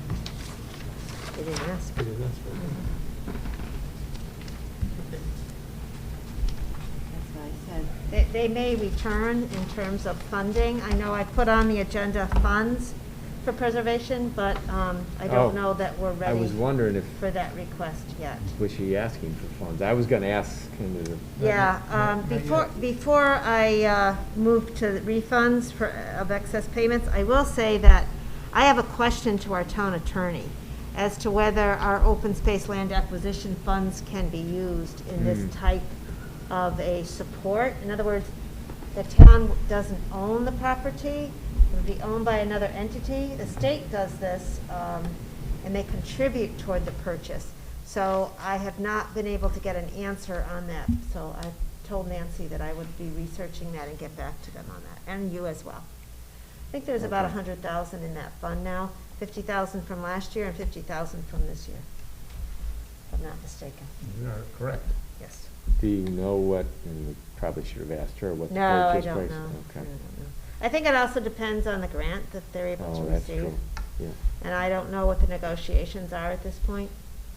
So we look forward to more information. Okay. We'll move on to letter F, refunds of excess payments. Now, there is a very long list. So if you'd like to get a drink of water or something. All right, let's get to We'll work. start with you, Jim. Go ahead. All right, I'll make a motion that we refund the amount of $10.92 to Somkid Hoffman. I'll second that. All in favor? Aye. Any opposed or abstentions? Motion carries. Make a motion that we refund the amount of $23.14 to Peter Sullivan and Constance V. Sullivan. I'll second it. All in favor? Aye. Any opposed or opposition? Motion carries. Make a motion that we refund the amount of $16.66 to Sean R. McCann. I'll second it. All in favor? Aye. Aye. Any opposed? Motion carries. Make a motion that we refund the amount of $39.57 to Scott E. Timmis. I'll second it. All in favor? Aye. Any opposed? Motion carries. And make a motion that we refund the amount of $75.13 to Lantern Energy LLC. I'll second it. All in favor? Aye. Any opposed or abstentions? Motion carries. And make a motion that we refund the amount of $302.17 to Stephen Cody and Joanna Cody. I'll second it. All in favor? Aye. Any opposed or abstentions? Motion carries. And make a motion that we refund the amount of $233.59 to Stephen Cody. I'll second it. All in favor? Aye. Any opposed? Any abstentions? Motion carries. And make a motion that we refund the amount of $10 to Robert Tavaleri. I'll second it. All in favor? Aye. Any opposed? Motion carries. And make a motion that we refund the amount of $415.36 to USB Leasing OT. I'll second it. All in favor? Aye. Any opposed? Any abstentions? Motion carries. And make a motion that we refund the amount of $4,526.46 to CoreLogic Tax Services. I'll second it. All in favor? Aye. Any Can I- opposed? I'm sorry? Can I ask a question? I don't have an answer, but you can ask it. Oh. Why so much money? I What's- don't know. Oh, If you don't want to approve them, we don't have to. I did not get anything in writing on these three large ones. If you want to reserve those, we can do those next time. I will get an answer on those. Yeah, and, well, I'd like to know. That's, Yeah, Okay, that- let's that's a pretty reserve big those. I'll mistake. withdraw my Yeah. motion then. Yes, and CoreLogic, or logic, yeah, Yep. Who are they? okay. I will get answers Do for they you. own a I, business in town, is that? I suspect they're some sort of maybe accounting firm that does taxes for somebody, and they I think so. probably, They paid the they head, paid, and maybe the individual paid directly or something. But we need to get an answer But on that's those kind of a three. lot to just, yes. that's 10 grand there. Yes. So, that's me. I mean, if you guys No, wanna. no, that's I- good. I agree, I agree. Can we not have those Yeah. three? Yeah. So we'll move on to Nancy T. Goodrich. Yes. All right, I make a motion that we refund the amount of $598.39 to Nancy T. Goodrich. Second. All in favor? Aye. Any opposed, any abstentions? Motion carries. I make a motion that we refund the amounts of $101.44, $101.44, and $103.14 to Jeffrey S. Arnold and Annalee L. Arnold. I'll second it. All in favor? Aye. Any opposed or abstentions? Motion carries. I make a motion that we refund the amount of $49.64 to Jody DeMauro. I'll second it. That's seconded by Ralph. All in favor? Aye. Any opposed? Motion carries. I make a motion that we refund the amount of $24.56 to Kimberly Garren. Ralph seconds it. All in favor? Aye. Any opposed or abstentions? Motion carries. I make a motion that we refund the amount of $285.62 to Toyota Lease Trust. Ralph seconds it. All in favor? Aye. Aye. Any opposed? Any abstentions? Motion carries. I make a motion that we refund the amount of $43.48 to Michael Strump. Ralph seconds it. All in favor? Aye. Any opposed? Any abstentions? Motion carries. I make a motion that we refund the amount of $2 to Jeffrey Arnold. Ralph seconds it. All in favor? Aye. Any opposed? Abstentions? Motion carries. I make a motion that we refund the amount of $603.29 to Joseph T. Phelps. Ralph seconds it. All in favor? Aye. Any opposed? Abstentions? Motion carries. I make a motion that we refund the amount of $98.51 to Gary Rawlings and Wendy Rawlings. Ralph seconds it. All in favor? Aye. Any opposed? Abstentions? Motion carries. I make a motion that we refund the amount of $15.50 to Spiro M. Carrasco. Ralph seconds it. All in favor? Aye. Any opposed or abstentions? Motion carries. I make a motion that we refund $228.97 to Beto Lorenzo Moranta. Ralph seconds it. All in favor? Aye. Any opposed? Any abstentions? The motion carries. I make a motion that we refund the amount of $10.37 to Mariella Lorenzo. Ralph seconds it. All in favor? Aye. Any opposed? Any abstentions? Motion carries. I make a motion that we refund the amounts of $19.61 and $17.51 to Peter Harold Ertl. Ralph seconds it. All in favor? Aye. Any opposed? Any abstentions? Motion carries. Make a motion that we refund the amount of $44.33 to Paula B. Agalati. Ralph seconds it. All in favor? Aye. Any opposed? Any abstentions? Motion carries. I make a motion that we refund the amount of $73.68 and $165.95 to Audrey S. Brady. Ralph seconds it. All in favor? Aye. Any opposed? Any abstentions? Motion carries. I make a motion that we refund the amount of $11.21 to Donald R. Snyder. Ralph seconds it. All in favor? Aye. Any opposed? Abstentions? Motion carries. I make a motion that we refund the amount of $13.13 to Valerie and Richard Marinelli. Ralph seconds it. All in favor? Aye. Any opposed or abstentions? Motion carries. I make a motion that we refund the amount of $2.92 to Kenneth W. Mailer. Ralph seconds it. All in favor? Aye. Any opposed or abstentions? Motion carries. I make a motion that we refund the amount of $61.69 to Virginia and David LaBella. Ralph seconds it. All in favor? Aye. Any opposed or abstentions? Motion carries. And I don't, this is another larger one. I don't know if the group wants to on this, but it looks like one of those house. I'll make a motion that we Let me get a feeling. What do you want to do? Do you want to hold, we held off on $2,000 Yeah. up above. I think we hold off on that. Let's hold it. Okay. Is that okay with everyone? It's okay with That's me. fine. Yeah. Thank you. All right. So I will get an explanation for those large figures from the collector of revenue and bring them back to another agenda. Okay? So we're gonna be meeting again pretty soon, about Yes. 2 weeks. Yes. So, Yes.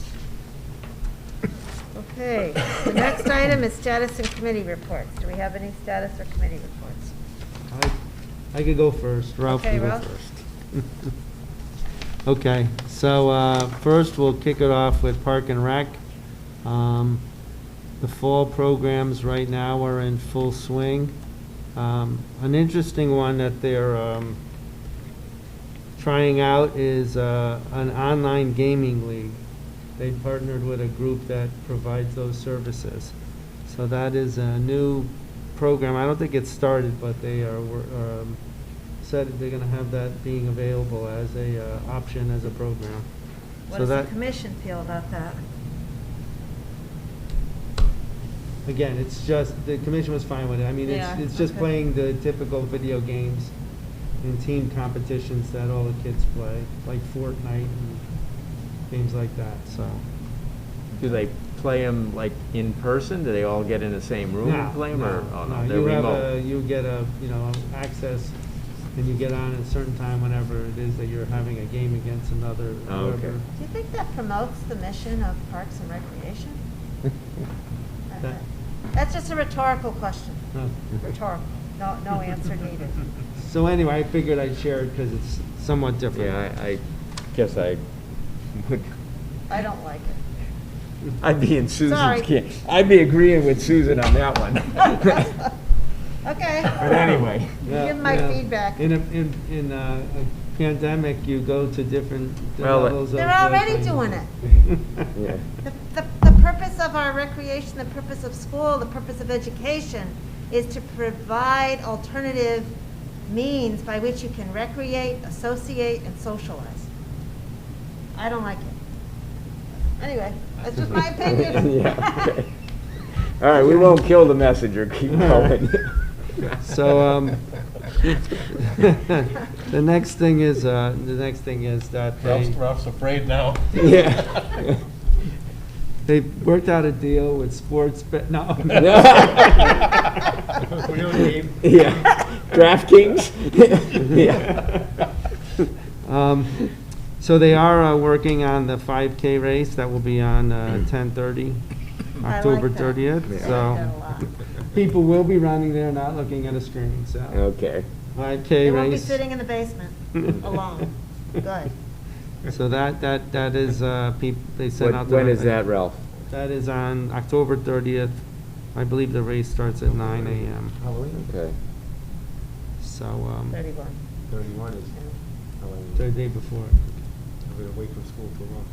They're currently going through winter, preparation for winter programs, Yeah. working on any permits they need to go into the schools, and I think they've gotten the preliminary okay for getting access to schools, but I think we'll have to see the final sign off on that. But that is ongoing. There is an effort that they're working in conjunction with youth services in the library to look at replacing the storyboards down at the riverfront. So that sounds like an interesting program. I think it was something like 15 boards. It's a wonderful project. And I think it's going to be such a great addition. And I applaud library, Parks and Rec, and youth services. They're doing a fabulous job. Can I add one thing to that? Sure. Unless we're gonna go there, but they're gonna change the route. The original boards went around through the woods, and they found in those remote areas that they were having damage. So they're actually gonna locate the boards more in the field area. Gonna be a little bit more robust, but the goal is to have them installed where we have camera coverage, so that the new stuff will be a little bit more robust than what was there, and will also be better protected. And the last item I had for Park and Rec, which kind of crosses over, and Susan, you might be able to fill in something I don't have, but on October 23rd, they're having a Halloween event, Yes. given that there's not going to be a Main Street. Well, it's going to be a fun event on the 23rd, and it's going to be held on the green next to the senior center behind youth services. And our new youth services administrator is working on this with some help from other departments and staff. And they're going to have a pet costume parade. So you can bring your little Dracula and your little witch or whatever it might be. And this is when, the 23rd? 23rd, yes. So, whoops. I'm sorry? Have Ralph speak into the mic. Oh, you gotta hit the microphone. Okay. Something wrong with it? No, you weren't speaking. You were speaking Oh, into it. okay, sorry. I usually do. I've been better at that, but okay. And then they're going to parade the animals along the library, and they think up Freestone to East Main, and then come back the driveway near the senior center. Is there a And then limit? they get- huh? Is there a limit to what kind of pet they can bring? Like if they got a pet llama, As long horse? as it's on a leash. If you got your Okay. cat leash, you can bring it. You got your snake on And a your leash. pet snake? Yeah. It's going to be a lot of fun. Rattlesnake. I didn't know we were the home of, We're one of the famous. few homes of certain rattlesnakes. We're proud of it. Yeah. Anyway. Anyway, I think there'll be judges, and we're not certain yet who the judges are going to be, but, so they're not announced, so you can't influence them. But there will be prizes given. Like little ball, Yeah. whatever dogs and cats like. It's gonna be really fun. We did this a while back, and it was a lot of fun. And then the children, a little bit later, will be dressed up in their costumes, and they'll do a costume parade as well. So they'll be following the same route. And we're going to have some cooperation from the police and our fire department to help CERT team. We're also looking at some help from them so that people can be guided carefully in terms of going on the parade. And we're also inviting businesses who would ordinarily be Halloween on Main Street to come set up a table. If you want to bring candy or some other prizes or things to give out, or just information about your small business, we encourage you to do that. So Jesse's working on this. I put something out on the community page, and he will have the more formalized version coming out very soon. So thank you. Okay. The rain date is Halloween, Sunday. Oh, okay. So if it rains on the 23rd, you can't bring the dogs. They'll come on the 31st. It's And what time of day is it? I believe it's between 10 and 11, and then I think the parade is in the afternoon. You're involved with it too, aren't you, Chatham Children's Connection? Yeah. Yeah. And so it's just going to be a lot of fun.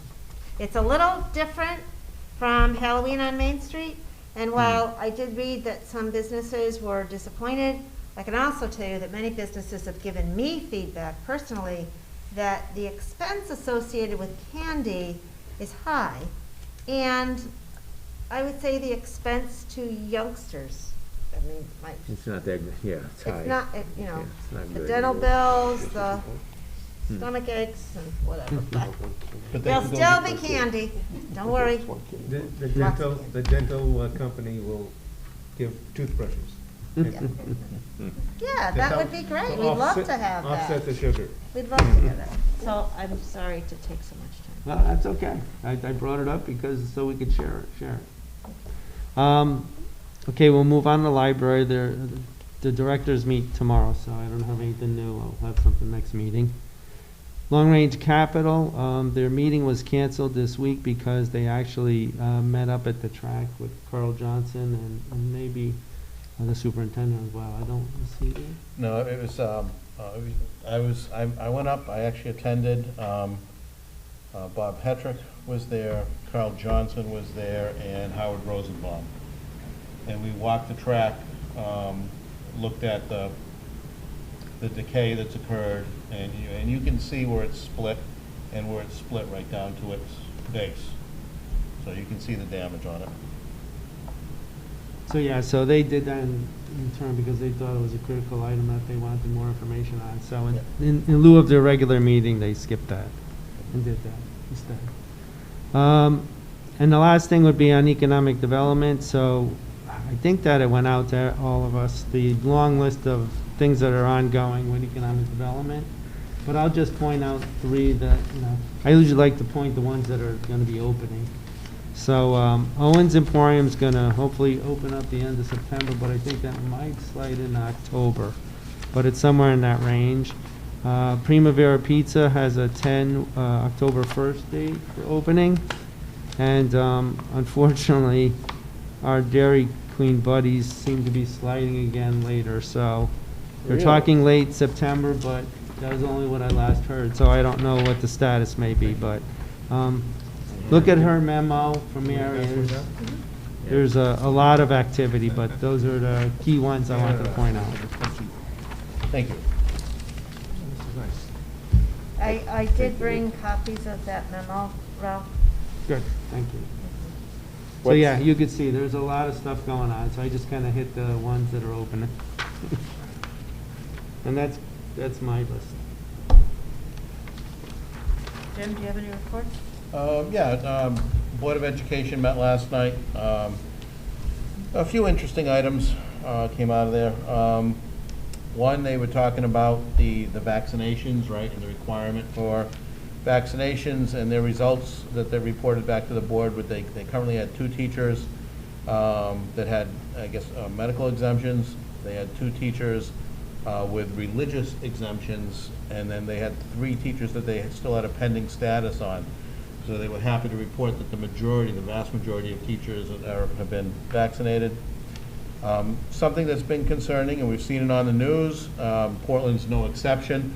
Currently down 2 bus drivers for the 10 routes. They're down to basically, I guess now with They're down a couple drivers to support those, and 2 more that were talking about leaving or had actually given notice they were going to leave, that they're working to keep, basically keep working. So it's just like other communities, we're also seeing the effects of this bus driver crunch. They did report that they had 4 COVID cases thus far. And they seem like when they gave the numbers, they were spread out amongst the schools. Let's see, they talked about they're gonna have a potential special meeting, and right now they're evaluating, and this has to do with, as the, depending on what happens with the legislature and the governor's, the executive orders, whether or not those powers are extended or not. If they're not extended, then it'll be up to the district, so they're gonna have to have a special meeting to make determinations and put their own policies in place about how they're gonna handle masks, et cetera. Basically, that executive order right now, I think, was 9:30, so they was, basically, the mantra was, we'll have to decide what happens on 10/1, but they're gonna wait and see. They tentatively scheduled it pending any changes or updates on those executive orders. In good news, something that we funded in the budget, PHS grades 9 through 12 all got new Chromebooks. They're a significant upgrade to the previous ones. They're touchscreen, they actually fold, basically like a tablet. They look like they're pretty nice, more capable devices. The brief feedback I got from my PHS student is that they definitely have, and they operate a little bit better. And I think the other one that, a little touch of normalcy that for our students, the senior trip, the out-of-state senior trip, which is to Boston, Six Flags, all that, was approved. So they had to put that approval in place last night so that they could have things in place for when it comes to the springtime. So that's Board of Ed. Luke? The School Facilities Committee met last week, and we went over all the different proposals and options that are on the table. One being the repair, up to a $30 million process of fixing all the schools in place, possibly repurposing one school and then renovating the others to accommodate the students. And then there's a switch of schools. So if it was Gildersleeve, how would you repurpose Brownstone and Valley View? If it was Valley View, how would you repurpose Gildersleeve and Brownstone? And if it was Brownstone, how would you repurpose Gildersleeve and Valley View? And then we talked about, actually we had an exercise where everybody in the committee was proposed these different options, and then they were to say, well, what if? If we did this, what if? And so everybody put down their comments about their concerns. All of that's been put together, and that information is going to go to the proposed consultant that we're going to hire, and we've asked for a request of qualifications, an RFQ. And then after an RFQ, we'll have an RFP, and hopefully we'll have a consultant in place by our by our October meeting, if not October, November. Very good. When do you feel this, like after the consultant comes on board, you'll come up with a game plan? Like how long is it going to take to? Dr. Britton was projecting by next summer to have a game plan in place. Yeah, I think our charge was to come back to the Board of Selectmen by the end of June, or first of the summer. Okay. And Mike's on the committee as well. Any other questions for Lou or Mike? Other than, do you stay on the committee even if you're not on the Board of Selectmen? I can stay on the committee as a town resident, because they left one position open. And then after November 3rd, 4th, whenever the election is, a Board of Selectmen member will kind of take my place. Okay. But I'll still be chair of the committee, because I was elected chair prior to that. They're going to have to reappoint you. The next I'll board. have to be reappointed, or someone else will have to be reappointed, I right? think you'll be reappointed. Okay.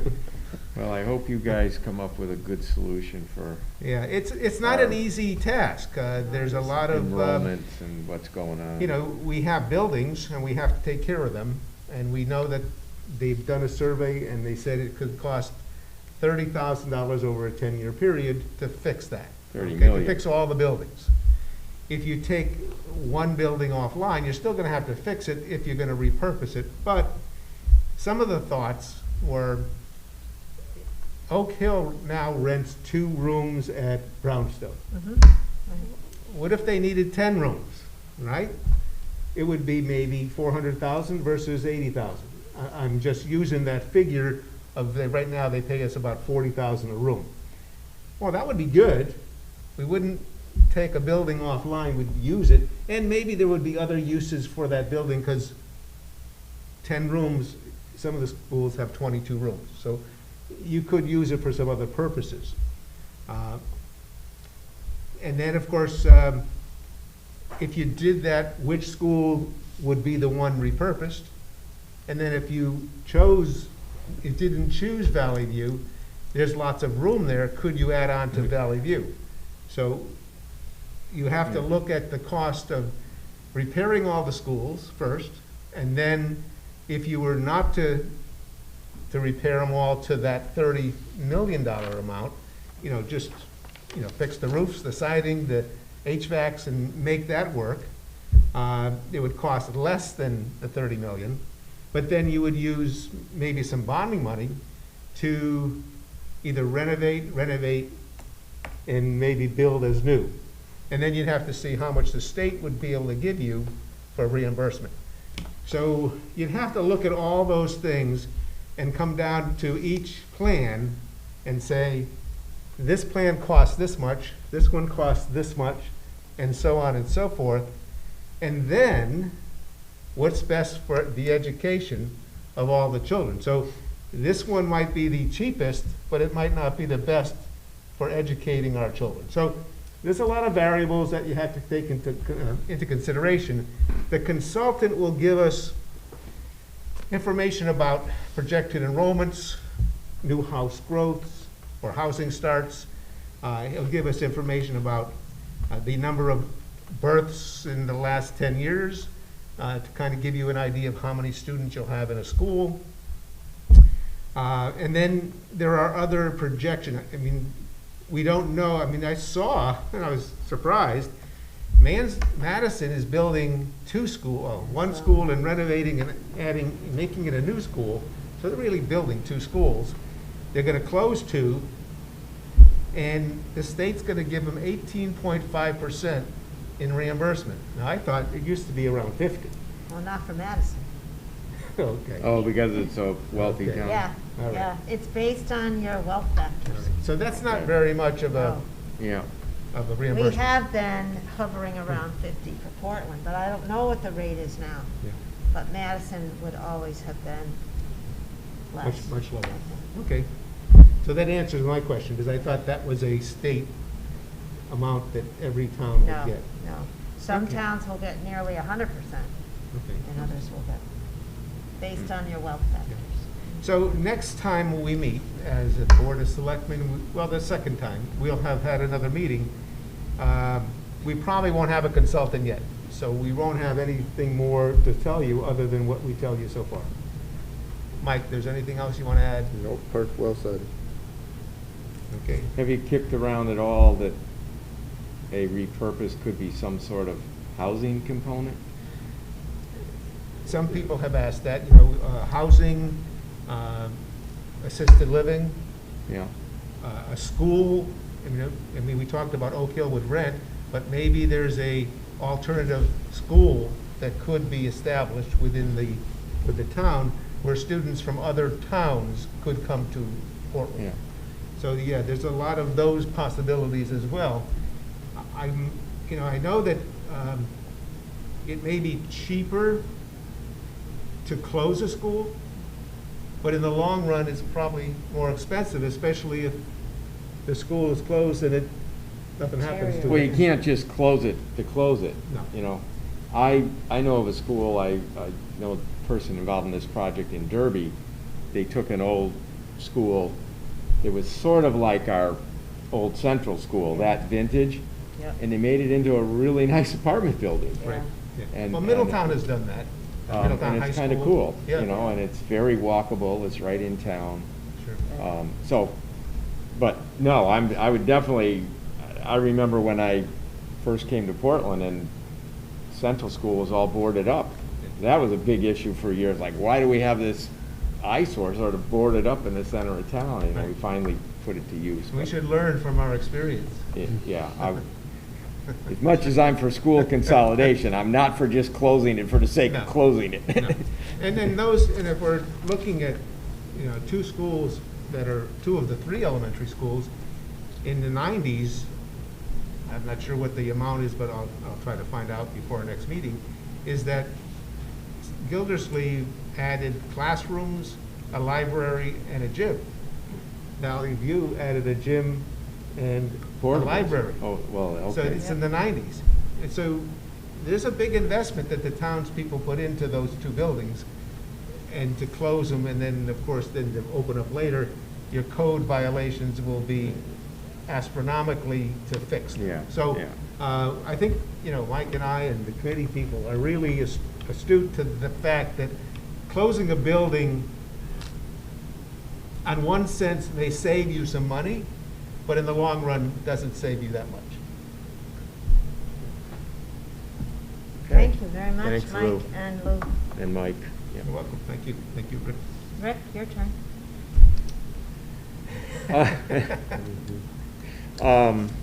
Well, this is more maybe informal discussion, Okay. I guess. You don't have any report? I don't have a specific Okay. committee report. Mike, are you all set, or did you No, have anything? I got something for informal discussion too. That's what Okay. All right, so we'll go on to public comment. Is there anything in the chat or in the audience? No. Thank you. All right, Rick, informal discussion, and then Mike. You and I touched on it, but I wasn't sure what your feeling was that, and I'm not sure we're ready for this, but there's an opportunity to apply to Rockfall Foundation for some grant money that could be as high as $15,000. More likely would be, say, in the 5 to 10 tops. They have gone as high as 15, but for our riverfront access project. But the paperwork has to be in by noon on November 10th.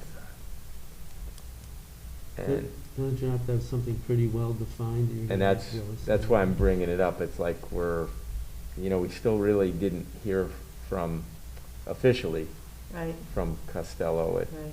Tilcon. So maybe we have to let it go for this year. I mean, they do grants every year, and I believe they gave us a grant several years ago.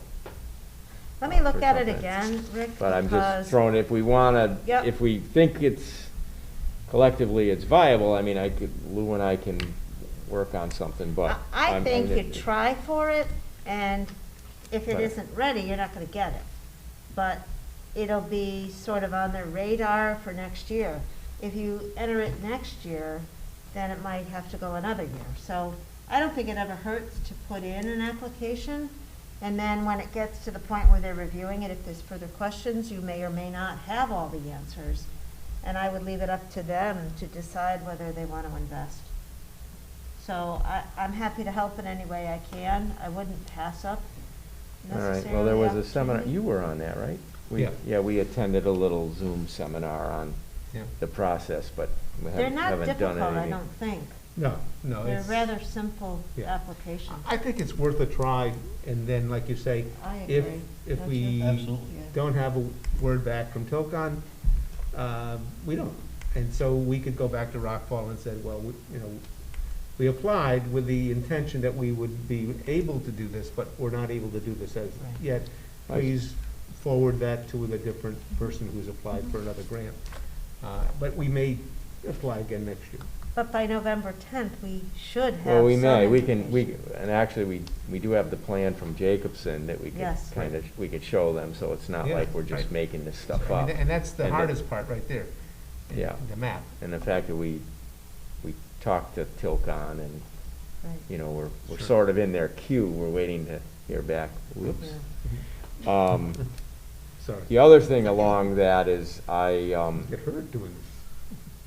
the Connecticut River Conservancy is having a, I don't know exactly what it is, but it's some sort of fundraiser in Glastonbury, South Glastonbury on Tryon Street. Oh, And nice.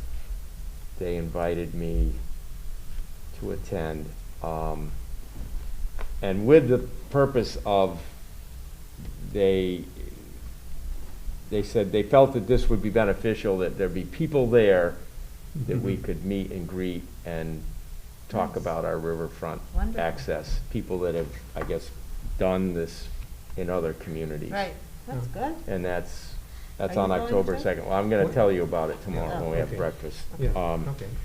So they continue to be very supportive and interested. And as a matter of fact, they know that Lou and I and you are getting off the board.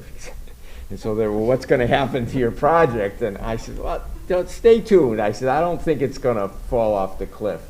But they just seem very interested, and hopefully, maybe they can be some sort of funding, possibly a funding source. Wonderful. I don't know for sure. I'm gonna try to kick that tire, though, pretty soon. Good. But if nothing else, they can point Their us support in the is right important, direction. too. because- Their yeah. support. They have quite a bit of, I get all their mailers. They're doing, they do quite a bit of stuff all up and down the Connecticut River Valley, all the way up. They had a big event up at Dartmouth and just near Dartmouth, and they're working on relicensing dams on the Connecticut River, and there's a problem. It affects us indirectly, but it definitely affects northern New England. The water level in the river goes up and down, like you Right. can see, and there's no tide. Right. And it's all because of these dams, and they're creating erosion when they release. They're affecting the fish migration. I mean, sometimes the water level, I'll notice it at my house, it's like down 3 feet. I mean, it's like a tidal change. So, apparently they're gonna have it, with their influence anyway, the dams are gonna be much more regulated as to when they can release water. And they release water to make electricity, to run it through the turbines, and then it comes rushing down. So they're doing some, they're doing stuff like that up there. But and they did a big restoration project in Fenwick, in Old Saybrook. Oh, they did? Oh, Yeah, wow. and they were, Really? yep, they were behind that. I guess it was Wow. a big, like around where that Hepburn Estate is. Yep, yep, and stuff. near the, kind of the golf courses there, and Yeah. then it goes down by the lighthouse? Yes, Yeah. down by that lighthouse. So there's a definite strong contingency even, here in Connecticut, and they're doing stuff. So I figure, hey, if good we to can, have if we them can on ride their board. coattails, Absolutely. Yeah. why not? Well, they'll give us a lot of technical help, I think, too, Rick, Yeah, which would be very helpful. so Thank you. that's what I have on that. Mike? Oh, yeah. I was just wondering if we can have a proclamation or a certificate of appreciation made out to Michael Brown and Valley Construction family Yep. to celebrate 100 years of service here in Portland, Connecticut. There's not many companies out there that have survived 100 years, and let alone in Portland, Connecticut. And I think it would be nice to present them with something and maybe invite them to a meeting Sure. and give them that certificate. I was surprised to see that just now. I mean, Yeah. That's awesome. Yeah, it's already, the economic development. I know they've been is around- already okay. committed to doing something. Yeah, it was on Economic that. Development is doing a plaque for them, and I had planned, and I appreciate that you are suggesting that we do a certificate of congratulations. We'll be happy to do that, and I hope that all of you attend. Do you have the date, Mike? Because I have it on my bulletin board at work. October The 23rd. 23rd? 20 Well, no, wait a minute, their For their celebration? their Yeah. 100th anniversary celebration is scheduled for October 23rd, Yeah, according to. the pet walk day. Yes. I'm sure theirs are gonna be a little bit later in the evening. Yeah, there should be later, yeah. It is the 23rd. No, just, I gotta save the date. I didn't see a time yet, but, Yeah, they didn't have the date on that. So are Right. they putting this on? yeah, up on their, at their. at a garage? Their garages. Okay. So that would be good to go with the plaque that's done, have a proclamation for Board of Yeah. Selectmen. That would be a nice touch to go with it. Absolutely. If we have pets with costumes, we can probably bring them up there too. Yeah, They'll that'd be nice, appreciate that. Yeah. I'm sure Mike would, Mike would Only like the it. winner. He'd appreciate it. It'll be a good day, a nice day to celebrate. That's, 100 years is Yeah, it is. I was Quite remarkable. surprised at that. quite remarkable. Yeah. Yes. A big congratulations. So I will bring that to our first meeting so that you can pass it. And if you would like to invite them to that meeting, that'll be October 6th. Or you Or can the tw- present it the night or the day of, Yeah. which is what we typically do. Yeah, What I mean, would we you got the like? 6th, the 20th, or the 23rd, so whatever date, like, we no rush to get it done for the 6th, like, Okay, so, okay. So we'll aim for the second meeting. okay. Thank you. Any other informal discussion matters? I don't have anything on follow-up, so I'll entertain a motion to adjourn. So moved. Moved by Jim Tripp, second by Second. Rick Shar. All in favor? Aye. Aye. And the time is 10:15 PM. Thank you. Good night. Good night.